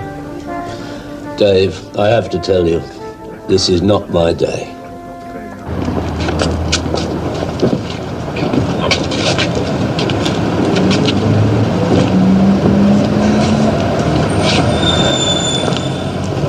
What's this then? Seller's market, is it? It's like this sometimes. Where's Terry? Oi, what's this? You're not supposed to be sitting here. What you doing? I'm doing what I'm supposed to be getting paid for. Ah, you haven't paid me for your grand's watch yet. You pay me and I'll pay you.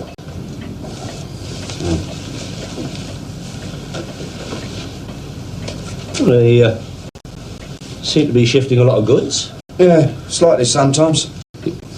Well, that's funny. That's what Jim said. He says it to everyone. Anything happening? Have a look yourself. Not the paper, Terry, not the paper. Here, any aggro. No.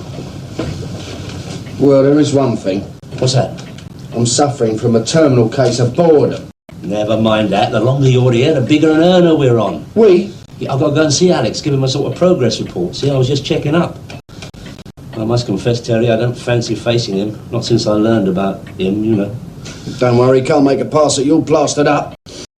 That is not what I meant, and you know it. He's a mate of mine. Drinking partner. Give him a kiss from me.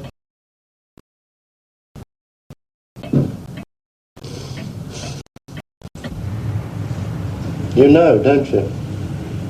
No? No what? Oh, come off it. Me and Jim. Oh, I suppose it was inevitable you'd suss it out. I just didn't know how to tell you. I'd rather not discuss it, Alex, if you don't mind. It's not something a person can help, you know. I mean, I don't dress up in drag or anything. Please. Anyway, I just wanted you to know that, for my part, it doesn't alter our relationship. Eh?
Terry ran? Like a rabbit.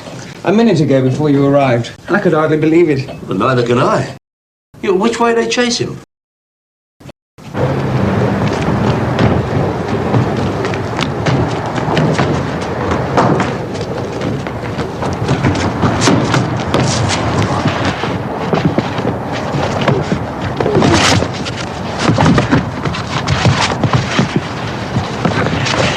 No, please, please, I've only had a transplant. Would you mind not pulling it so hard? My friend with the service said if I lose it again. No, please, please, can't we just talk about this? I don't see any point in getting my face broken for what was basically a favour. A favour? Yes. My friend and I were only actors. We were only employed to scare you off. Who set it up then? Jim, actually. Jim? I don't believe this. But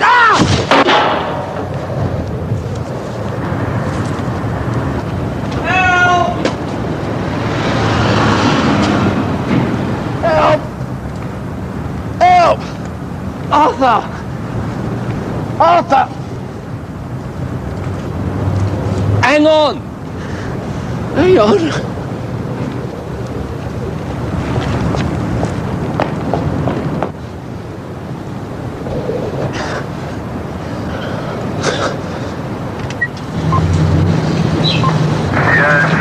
Postcode just going in, You the gentleman who called the fire brigade, sir? Oh, yes, officer. Citizen has his duty. You know the man up there then, do you, sir? Sort of. Vaguely. Perhaps you could tell me then what he was doing on the roof of private premises. Me? Why should I know? You all right? You're never going to believe this, Arthur. Perhaps I would believe it, sir. Oi! Yeah, and you can come and explain it to your friend in the hospital. I've told you there is nothing to explain. Never mind that. Just get in a car, will you?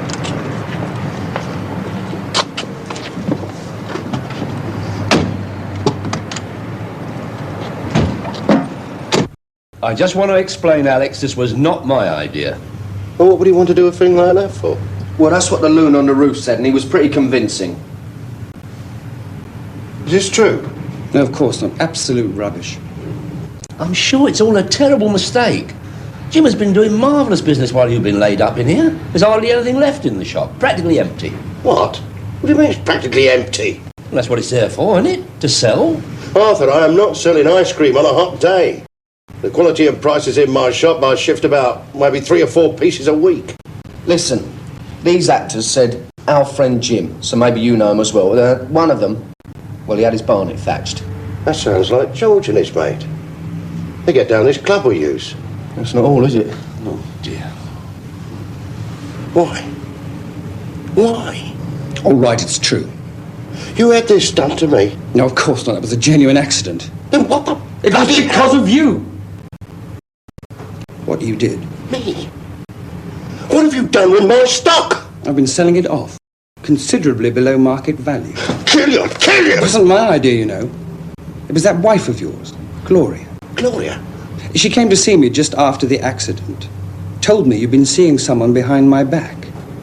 A woman. I'm sure you shouldn't get so excited. Shut up, Arthur. It's a lie. Whatever that bitch told you is a lie. She gave me her name and address. And did you check it out? Well, no. She was convincing. Oh, yes, Gloria is convincing. If you'd have bothered to check it out, you'd have found it was probably one of her mates that she persuaded to collaborate. Yes. But I believed her. I was hurt. It was her that thought up the story about the protection mob. I was to tell you that, to worry you. To upset you because you were helpless in here. And what about my stock? That was her idea as well, I swear to you, Alex. We would have split the proceeds and I would have had enough to go away somewhere. Start a new life without you. The trouble was, things got complicated when those two arrived. I thought you'd find out, so I hired George and Charlie to make it seem true.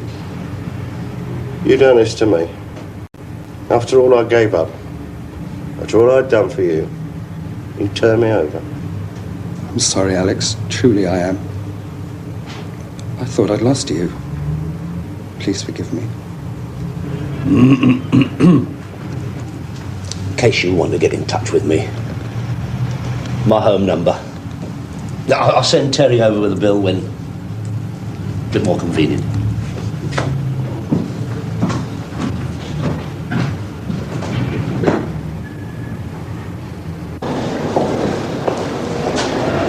How did it get you, mate? It takes all sorts. Oh, Mr. Daly! Mr. Daly! I'd like to have a word with you, please, about this watch I bought from you. Terry, I think you really will have to have a word with that slippery fellow who sold you this stuff job lot. Yeah. Yeah, and I'll take my granny along too, shall I?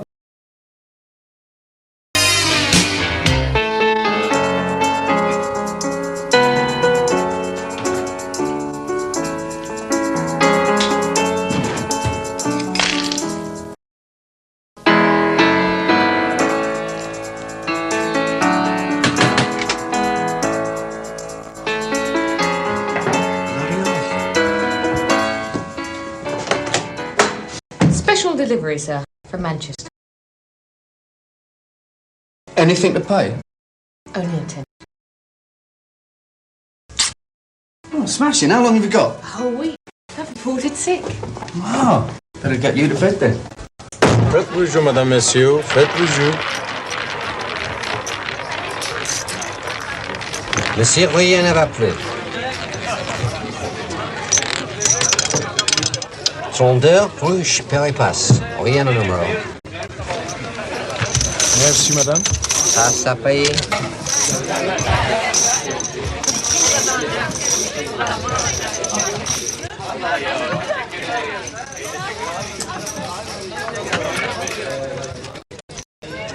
Evening, Morris.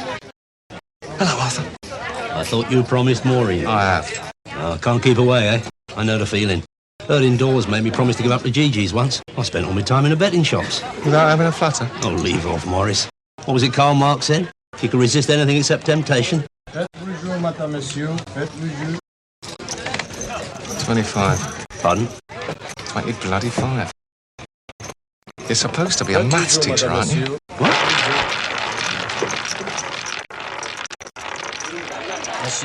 Good girl.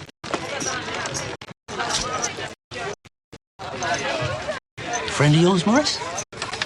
One of my students. You're not gambling by proxy, are you? I am not a gambler, Arthur. You know that. I'm like any businessman who has done his homework. I never make a move unless the odds are in my favour. So why are you skinned? With a wife like mine and 2 kids at Millfield, anybody'd be skinned. The word is that you done a packet at Crockford's. That's why Maureen blew the whistle on you. I told her you've got to speculate to accumulate. Right. It was development money. Merci, monsieur.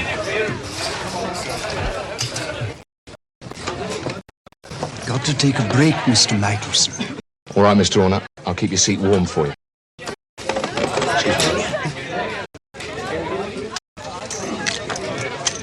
Monsieur, faites vos jeux. Another of your students, Morris? Yeah. What is this? An adult education course? Teamwork, Arthur. It's the only way to beat the house. Monsieur, rien ne va plus. Yeah. What's your game, mate? Oh, I'm terribly sorry.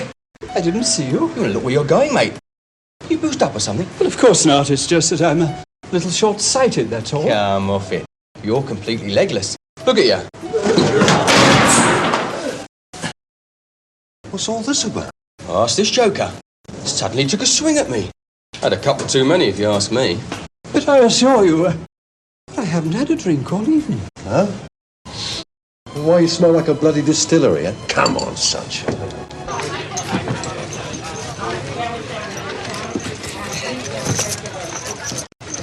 Something wrong, George? You tried to smash up the washroom, Mr. Parsons. Do you want to press charges? No. Just show him the way out. Go on.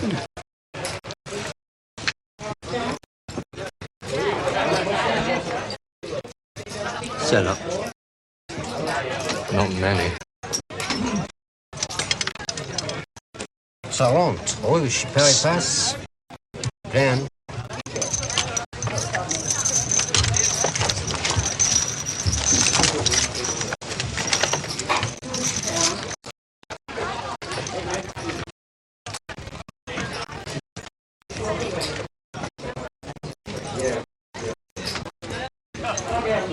They all members of your night class, Morris? Yeah. They don't look like punters. That's the point. Terry, what are you going to do? Well, I've got a few ideas. No, with your life. Come on, love, I thought this was a social occasion. Well, what's going to happen when these muscles aren't muscly enough anymore? Dunno. Suppose I'll have to go back to flying Concords. You never make any plans. You just drift around letting that Arthur con you out of your hard-earned wages. You should be saving for a rainy day. I'll leave it out. It's raining hard enough already. I'm investing a whole week of my life in you, you lunatic. I want to know if it's worth investing any more. You better check out the interest rate. Oh, Terry! Shut up! 4,800. There we are, sir. Thank you. Thank you.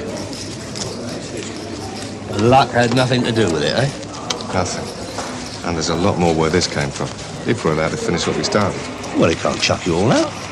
They don't have to. If they nobble just one of us, the whole coupon is null and void. Hey, your pupils, they using their own money? So you can't lose. What's your share of the profits? 50%. 50% of nigh on £5 on one night. That's a result worth protecting, Morris. Could be big money, Terry. I've clocked the potential. Two of them won nearly £5 between them. Yeah, but how much did the others lose? Peanut. That is the principle of Morris's system. See, working as a team, the punter is always ahead of the game. And what is more, Morris doesn't even use his own money. Yeah, all right, so they were lucky. Tomorrow they'll be unlucky. Look, if Morris has a system and he says it works, that is good enough for me. He is a pro. Yeah, I know. I've seen him in action, remember? He's seen you in action too, which is why he wants to hire you. Hire me? Yeah, to look after his 6 punters. You see, if one of them can't take the field, the game's off. No, I'm sorry, mate. My flag's down this week. I'm on holiday. Holiday? Freelance like you can't have holidays. You have to take the work as it comes. No, he bloody doesn't. You ought to have more respect, Arthur. You need him more than he needs you. I do not. Need him? Yeah, minders are 2 a penny. Not minders with brains. All right, I grant you, Terry is a slight cut above the average. But he isn't Henry Cooper, is he? He isn't exactly snowed under with offers of deodorant commercials. Come on. Oi! Excuse me. Do you mind not talking about me as if I wasn't here? No, I'm sorry, Arthur. I'm not available. Oh, suit yourself, son. Oh, I'm just trying to slip you a quick 600. How much? Well, no point in talking about it if you're not interested. Did you say 600 for just 1 week's work? Look, my agreement with Morris is 10% of his 50%. He reckons they can clear £5 a night, so work it out for yourself. No, maybe not. Look, 6 times 250 is 1,500. Split 60-40. No need to ask which way. Women always did get in the way of a relationship. You think about it, Terry, and give me a bell, eh? But don't leave it too long, because there's plenty of fellas who break a leg to earn that kind of money.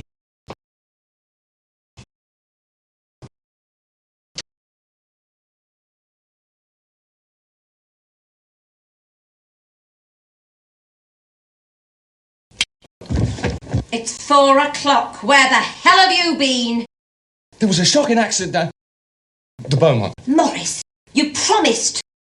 No more poker, shemmy, blackjack, kaluki, roulette. In a word, no more gambling. I did not gamble. On my mother's life, I did not have a single punt. Oh, you went to the Beaumont not to gamble. I was giving lessons. Lesson. Teaching some beginners how to bet. For that, they need a teacher. Sure, you've got to have a system, otherwise you're dead. These punters, how did they hear of you? I advertised. I didn't tell you, Maureen, because I thought you might not go for it. You don't go for it. How much you charging? That depends. On what? How much they win.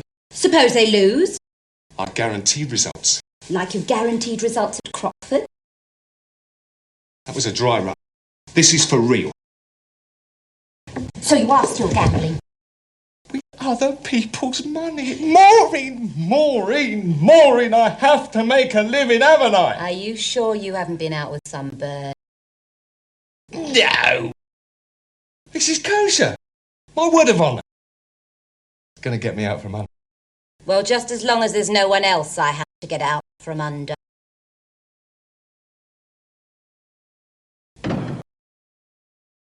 It's an offer you can't refuse, isn't it? 600 quid, you must admit, it is a bit tempting. More tempting than me. Look, we'd still have all the days together. Just as long as you don't fall asleep. Now, when have I ever fallen asleep, eh? Eh? I just thought of something. Look, there are 3 birds on Morris's team, right? Well, there are some places I can't follow them. You're not trying to turn me into a minder. That means we've been together, wouldn't it? And you might earn yourself a few reddies, 100 quid or something. 100 quid for a week with you? Makes you sound like a whore. Get out. If you were on the game, you could charge a lot more than that. Could I? I've got to be honest with you, Terry. It could get dodgy. I mean, they can't actually throw us out, or we could complain to the gaming board. But they've started getting a bit naughty. Yeah, but I don't get it. Look, roulette is a game of chance, right? And the house always has the edge. So what have they got to be scared of? Well, they're scared of me. They know I never go into anything unless I have the edge. Yeah. Oh, cheers. You mean it's a sure thing? Bloody hell. Look, a team of 6 can cut down the chances of big losses to an absolute minimum. Every night, 1 or 2 of them will hit a winning run that can turn a small punt into a very big pay. Safety in numbers.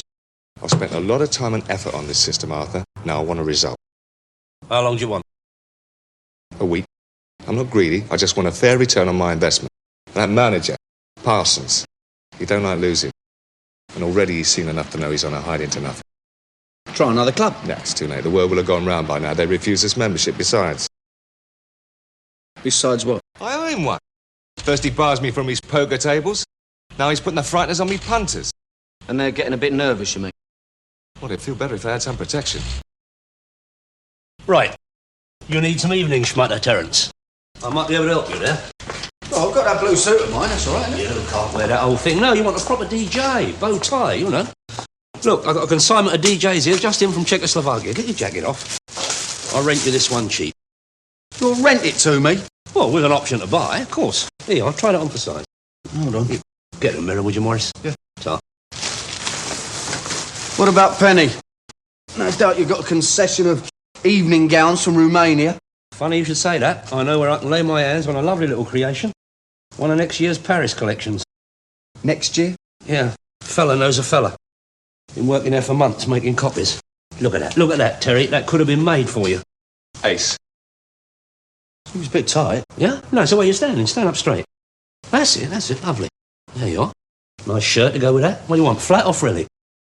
Flat. Flat, yeah. Pair of pumps. Nice pair of- tie. Bow tie. Bow tie, yeah. Nice bow tie. Yeah. Lovely. Right. Hang on. I'll go and get one. Yeah, all right. Very tasty, Tom. Not bad, is it? Fancying myself. Yeah. 13, Nord and Pelmet. Rien un numéro. 10 milliers dernier un pays. Who are all these people? Merci, madame. Housewife, accountant, building contractor, catering manageress, retired major, Un pays noir. maths teacher. They're all gamblers, eh? No, none of them have ever played before. I didn't want spielers. They're liable to go off the rails and do their own thing. You expect them all to win? No, of course not, but with my system, the ones who win far more than the others lose. You'll see. Monsieur, faites vos jeux. All right, love. Faites vos jeux, madame, monsieur. Faites vos jeux. How are you doing? C'est la carte première. I don't understand it. This geezer and me, we've hardly had a win all evening. I should stick to the Major if I were you. He's cleaning up. Monsieur, rien. It don't make no difference. Whoever I stick with, they all seem to hit a losing streak. Yes, Arthur, that's what I keep telling Terry. 19, rouge, un pays passe, rien un numéro. Your coffee, madame. So sorry, madame. Bloody delivery. Hold on, relax, calm down. Accidents happen, right? You okay, love? I'm all right. I'm back in a moment. Go and look after her, please. Pardon moi, madame. Sorry, love. She's coming back. She'll only be a minute. Voilà, monsieur, merci. Passe à pays. Well, you took that very calmly. Well, the way things are going, I can afford a new one. Yes. I've been watching the Major. He's over 3,000 ahead. Well, it's just as Morris predicted. I think he's a genius, don't you? Fancy him, do you? Oh, it's not that obvious, is it? Un pays manque. Call themselves gentlemen. I've been standing for hours and not one of them have let me have a seat. Well, I mean, I'm not really into Trouble. women's lift. Couple of parsons birds, probably. But you'd think some of these blokes would learn some manners. How's the injury, Mr. Allner? Bit painful, Mr. Michelson. Must be all the damp weather we've been having. Faites vos jeux, madame, monsieur. Faites vos jeux. Faites vos jeux, madame, monsieur. Faites vos jeux. Monsieur, rien ne va plus.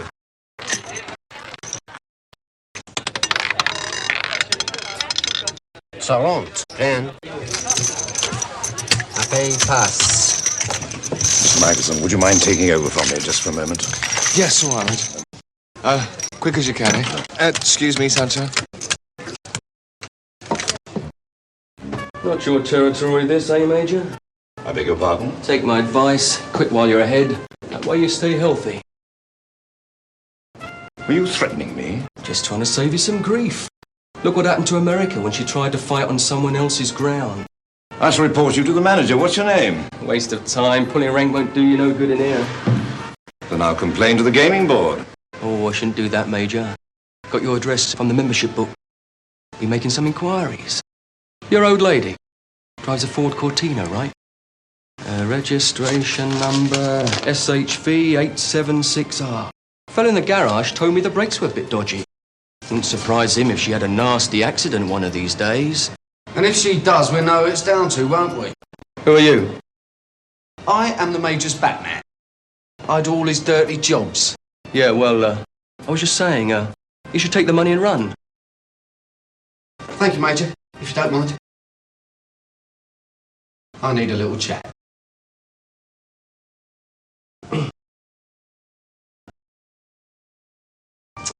You are well out of order, Sunbeam. Now you tell your boss, if any of my girls and boys are hurt, I will come looking for it. No, you won't. You're on your Todd, aren't you? So you're just gonna have to swallow it. You reckon? Yeah. There's 6 of them, right? Not counting Michelson. You can't mind them all.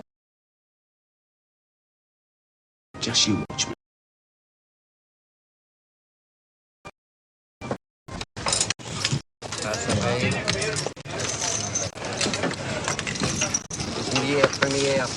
We've got a problem. Why? I think they're going to try something. Probably away from here. Well, how do you mean? Well, they've got all the names and the addresses from the membership book, haven't they? How'd you suss that out? I just caught a geezer trying to put the screws on the major. Now, luckily, they picked the wrong bloke, right? But it's not going to take much to scare some of the others off, is it? And I can't split myself 6 ways, can I? No. We're going to have to keep them all together, all the time. Yeah, I think you're right. Where? Hotel or something? No, that's money. Hey, how about your drum? My drum? Yeah. Oh, leave it out. I've only got one bed, remember? And I like to choose who I share it with. You got the floor, haven't you? And I can lay my hands on some very high-class sleeping bags. Mate of mine bought a job lot from the last Everest expedition. No, I'm sorry, mate. Penny will never wear it. I'll tell you what I'll do. I will split the take with you, 50-50. Now, I cannot say fairer than that, can I? Well, no. She took a week off just to spend it with me. Well, she will be spending it with you. Well, so will half the population of bleeding London. You look on it as a sort of test. If she stays the course, then she really cares. And if she don't, give it that. 31, noir, cherry pass. Another 3 nights, you reckon, Boris, eh? That's all we need, and we'll murder them. Well, don't you worry, they'll be quite safe. Terry?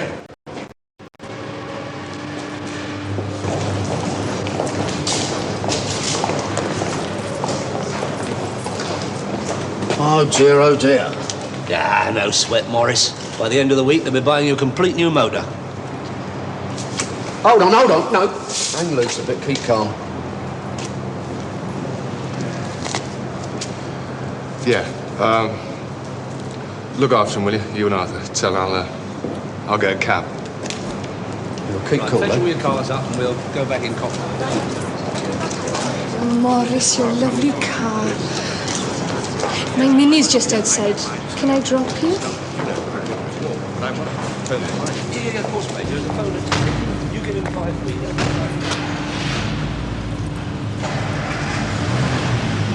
feet. Milk, but no sugar. Coffee, please. Strong and black. Have you any cocoa? Or hot chocolate? I'll see. 2 teas, 2 coffees, and a cocoa. Cocoa? Or hot chocolate. Make it 3 teas, then. Could you do it, please? Just...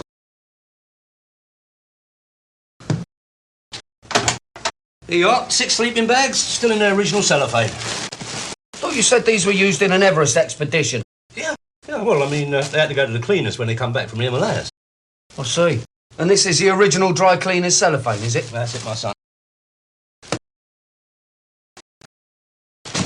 Everything all right? Everyone quite comfortable? Comfortable? I was more comfortable out in Kenya fighting the Mama. I'll be fair, Major. You had all your amenities out there. Naffy stuff for cut-price booze. All the local talent you could manage. You can't expect Mr. McCann to compete with that, can you? Terry? How long are these people staying? Well, it's a bit hard. Come on, out with it. How long do we have to put up with this invasion? Well, Arthur thinks maybe a week. The whole week? That I'll make it up to you. I don't fancy playing love scenes in the middle of Piccadilly Circus. Come on, every other week's. Wouldn't bet.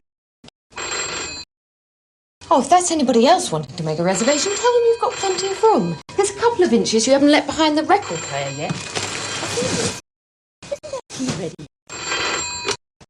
Hello? Tell. Oh, hello. Maureen been snatched. You sure? Of course I'm sure. All her clothes are still here. And her jewellery. I mean, can you imagine Maureen taking off in the middle of the night without her sparklers? And you reckon it's Parsons? I get her back as long as I promise never to darken his doors again. The old bill, innit? No, look, well, hold up, Tel. I mean, I'd rather keep it in the family. Me? Well, if the old bill gets a bit busy, there'll be no more pay nights at the tables. Publicity, finish it. Oh, yeah. And what's a wife compared with a wheel and a little white ball, eh? Ta-da. Arthur. Come here. You hang about here for a while. Why, what's the problem? It's Morris's old woman. He thinks they're holding her to put the black on him. What can you do? Well, I don't know. Slap a few wrists, I suppose. Hey, look, I did a deal with Morris for you to mind this lot for.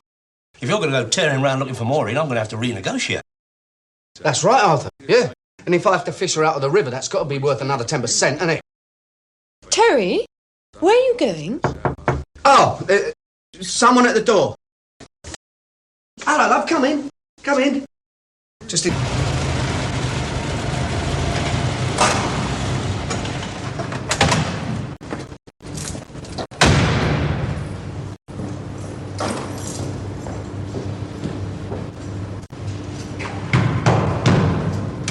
Sorry, mate, we're closed. Is Parsons here? He's counting the take. He won't see no one. Where do you think you're going? To talk to Parsons. What about? That's between him and me. Wrong. It's between you and me.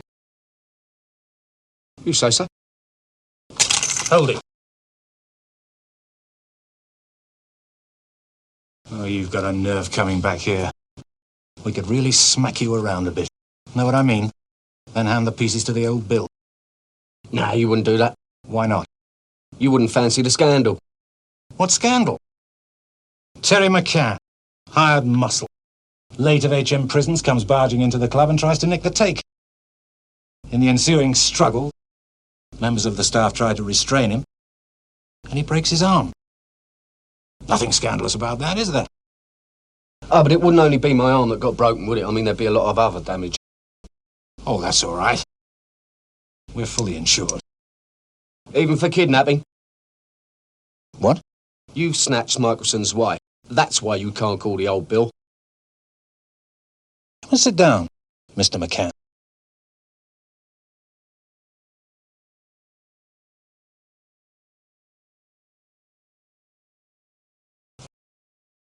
One minute you're going to break my arm.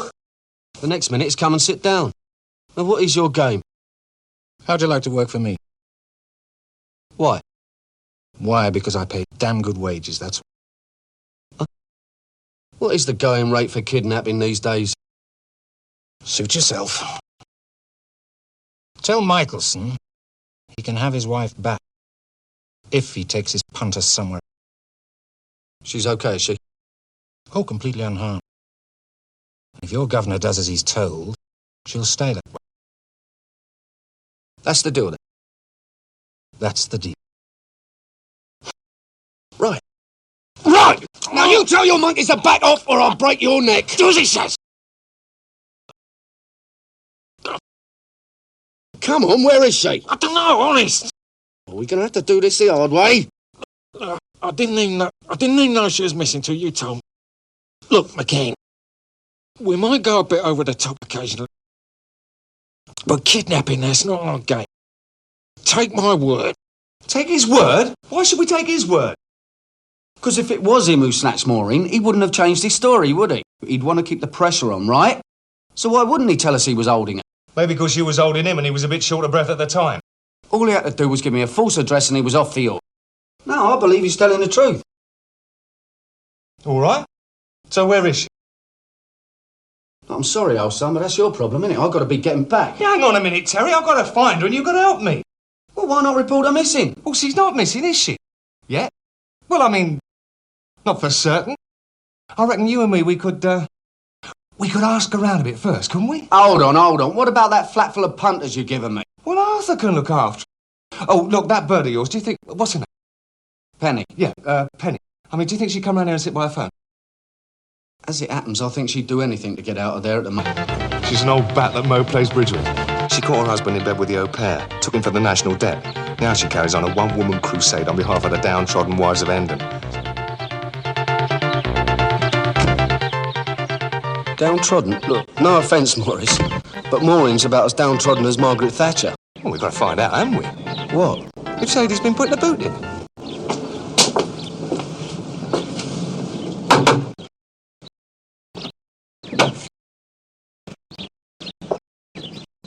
We'd like a word with Mrs. Gilbert, please. Maurice Michelson. I'll see if she's in. Cheeky cow. Listen, are you sure you want me along? You're supposed to be a minder, aren't you? Hmm? This is where you start earning your wages. This way, sir.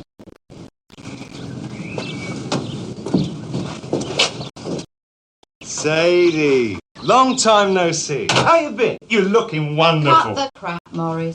The reason we don't meet is we can't stand the sight of each other. Who's little boy Blue? This is Terry McCann. He's helping me look for Maureen. Taken off again, has she? About time too. I was wondering if you knew where she was. Me? Why should I? Well, for a start, you spent yesterday afternoon with her down at Brent Cross. We have been having a nosy, haven't we? Did she say anything about going away? What do you care? Sadie, be nice. I'm her husband. It's a bit late now, isn't it? If you wanted to keep her, you should have started acting like a husband years ago. Oh, what's that supposed to? You're a schmuck, Morris. You always have been, and you always will be. I've told Maureen. What can I say? If there's anything I can ever do for you, don't ask me. It's what you've ever done for her. You're a lazy, good-for-nothing scrounger who can't even be bothered to get a job. I got a job. Just 'cause I don't work regular hours don't mean I haven't got a job. Gambling's not a job. It's just an excuse for a night out with the boys and the girls. Oi, hold on. Now, what are you on about? Oh, it talks. I beg your pardon? This geezer's just lost his missus, right? He don't need all these verbals. Now, do you know where she is or don't you? As it so happens, I don't. And even if I did, I wouldn't tell you. That I can believe.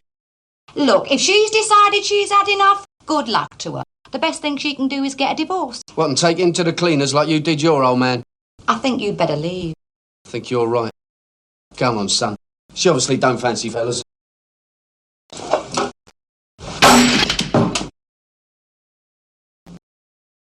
You could break that.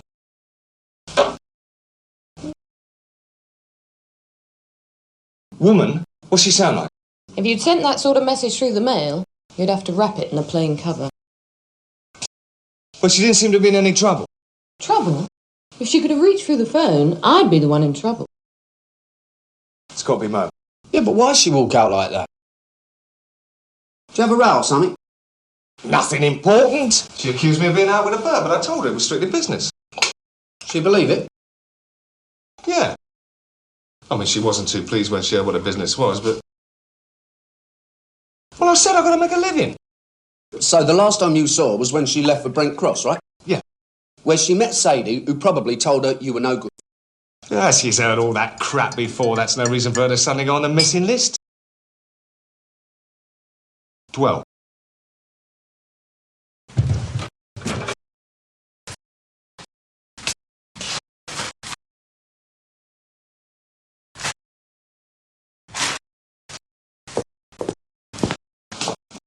She came back.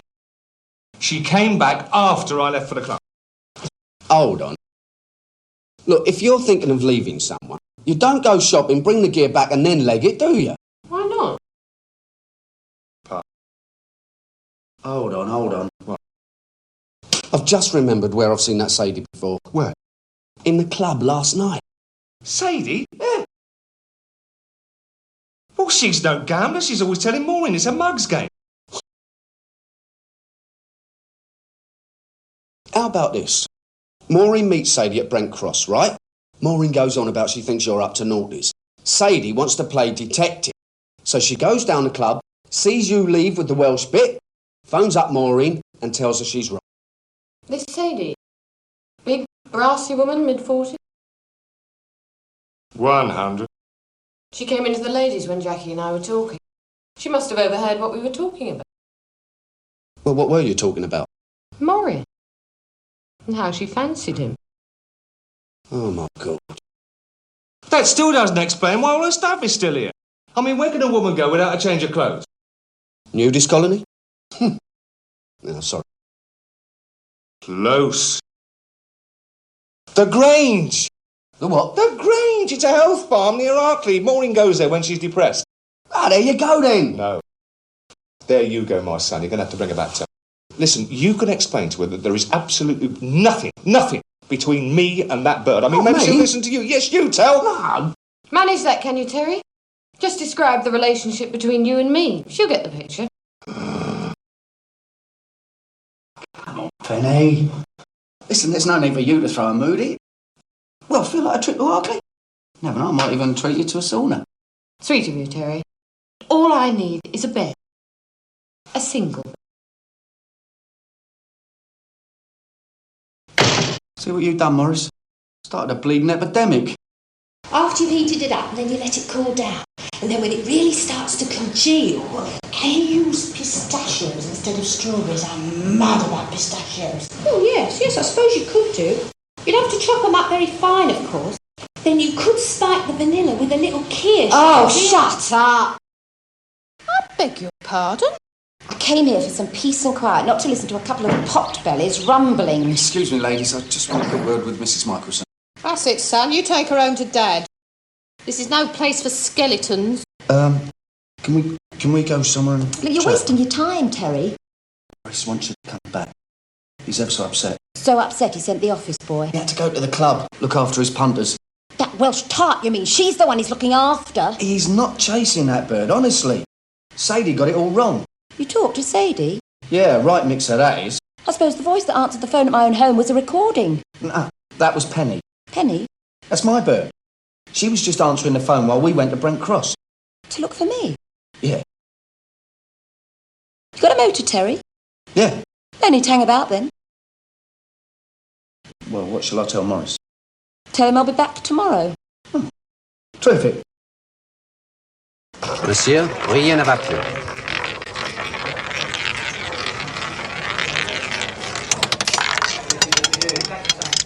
Sept rouge, impérément.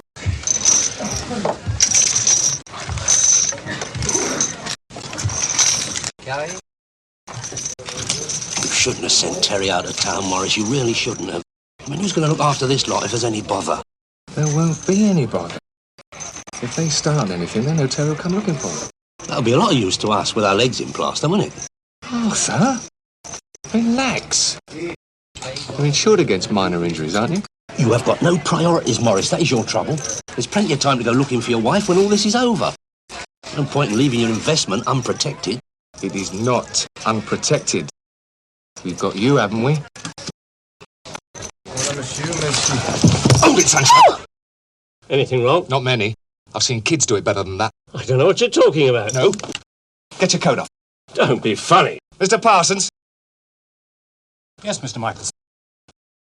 A friend here.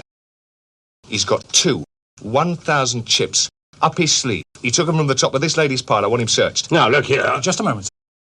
You realise, Mr. Michelson, that's a very serious accusation.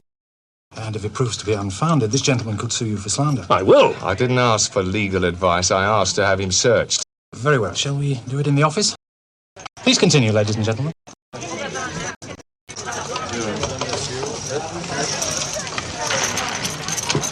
Come on, Arthur, I need a witness. You sure about this? I mean, wouldn't it be better just to forget it? Forget it? 2 grand? Arthur, you're not well. I won't be if I go in there. Come on. George, help the gentleman off with his coat, would you?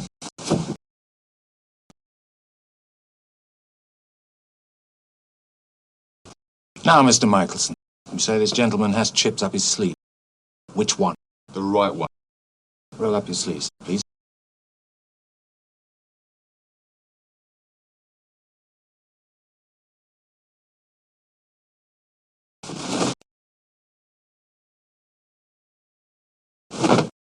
That's enough. Take Mr. Michelson outside. I suggest the back door. Take him for a drive and convince him it would be in his best interests not to come back. Go. Get away with this, Parsons. My life, you will not get away. Arthur, come with me! What? I'm going to get a stumping! Yeah, well, I told you not to stick your neck out. Sorry about that, Mr. Parsons. He's not himself tonight. Bit of wife trouble. Not your fault, Mr. Daly. Friend of yours, is he? Friend? No, nothing like that. No, hardly know him. Bye-bye.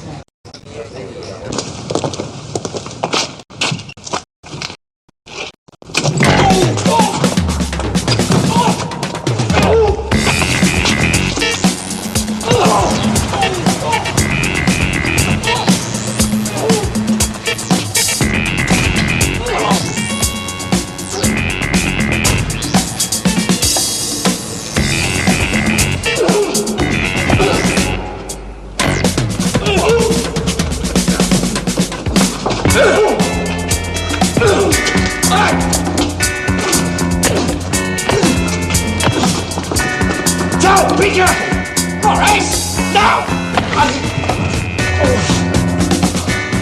Cheers, Tom. Have a look in his pocket, will you? There should be £2 in chips.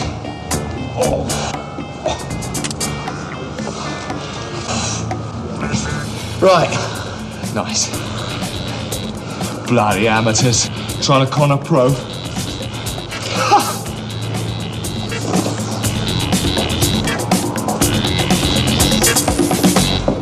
Monsieur, rien ne va plus. Arthur. Oh, Terence, nice of you to show up. Hey? Taking off for foreign parts and leaving your reverend guide and mentor to fend for himself. Foreign parts? I went to Arkley. Yeah, well, as long as you're not expecting any wages for tonight, that's all. Hold on, I thought we were on a percentage. Yeah, here we are. But the percentage will have to be adjusted, won't it? I mean, naturally. Oh, yeah, naturally. Hey, you seen Morris? Yeah, outside. He was getting a good hiding. Oh, my God, no. no. Nah, don't worry, he's all right. He's gone home. He wants you to cash up and then back to his gaff for the share out. Oh, thank God for that. I'll tell the punters. Here. Better have that.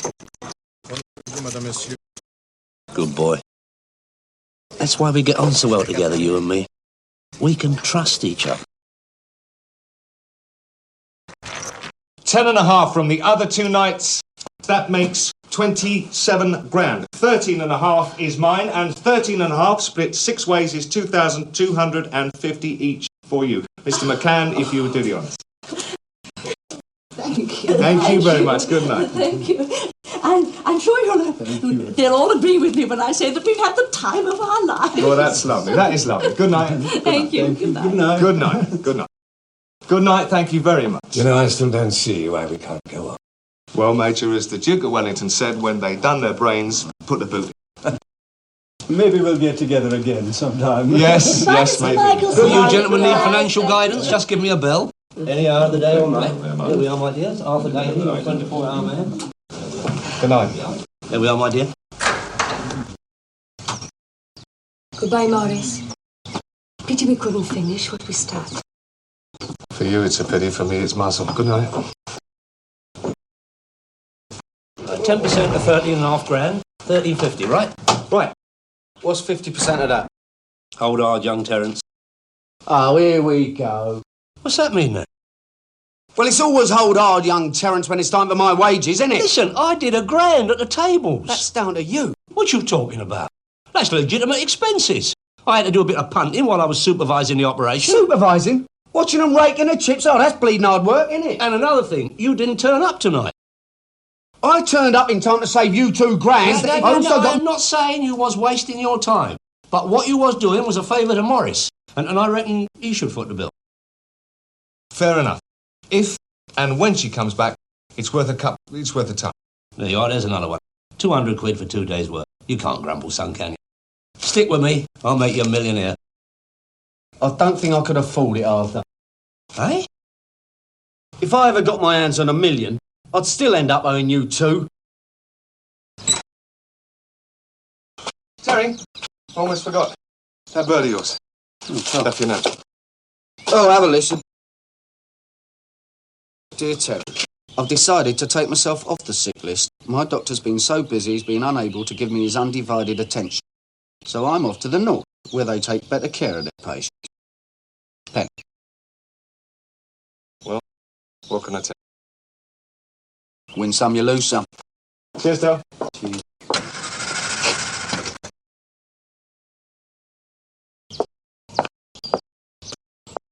What's up? You won't start? Do you want to slide over and let me have a go?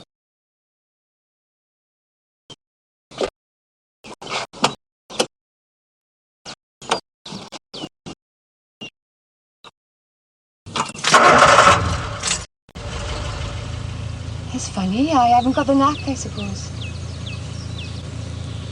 Maybe I should follow in my motor just in case it stalls or something. Maybe you should. Right then.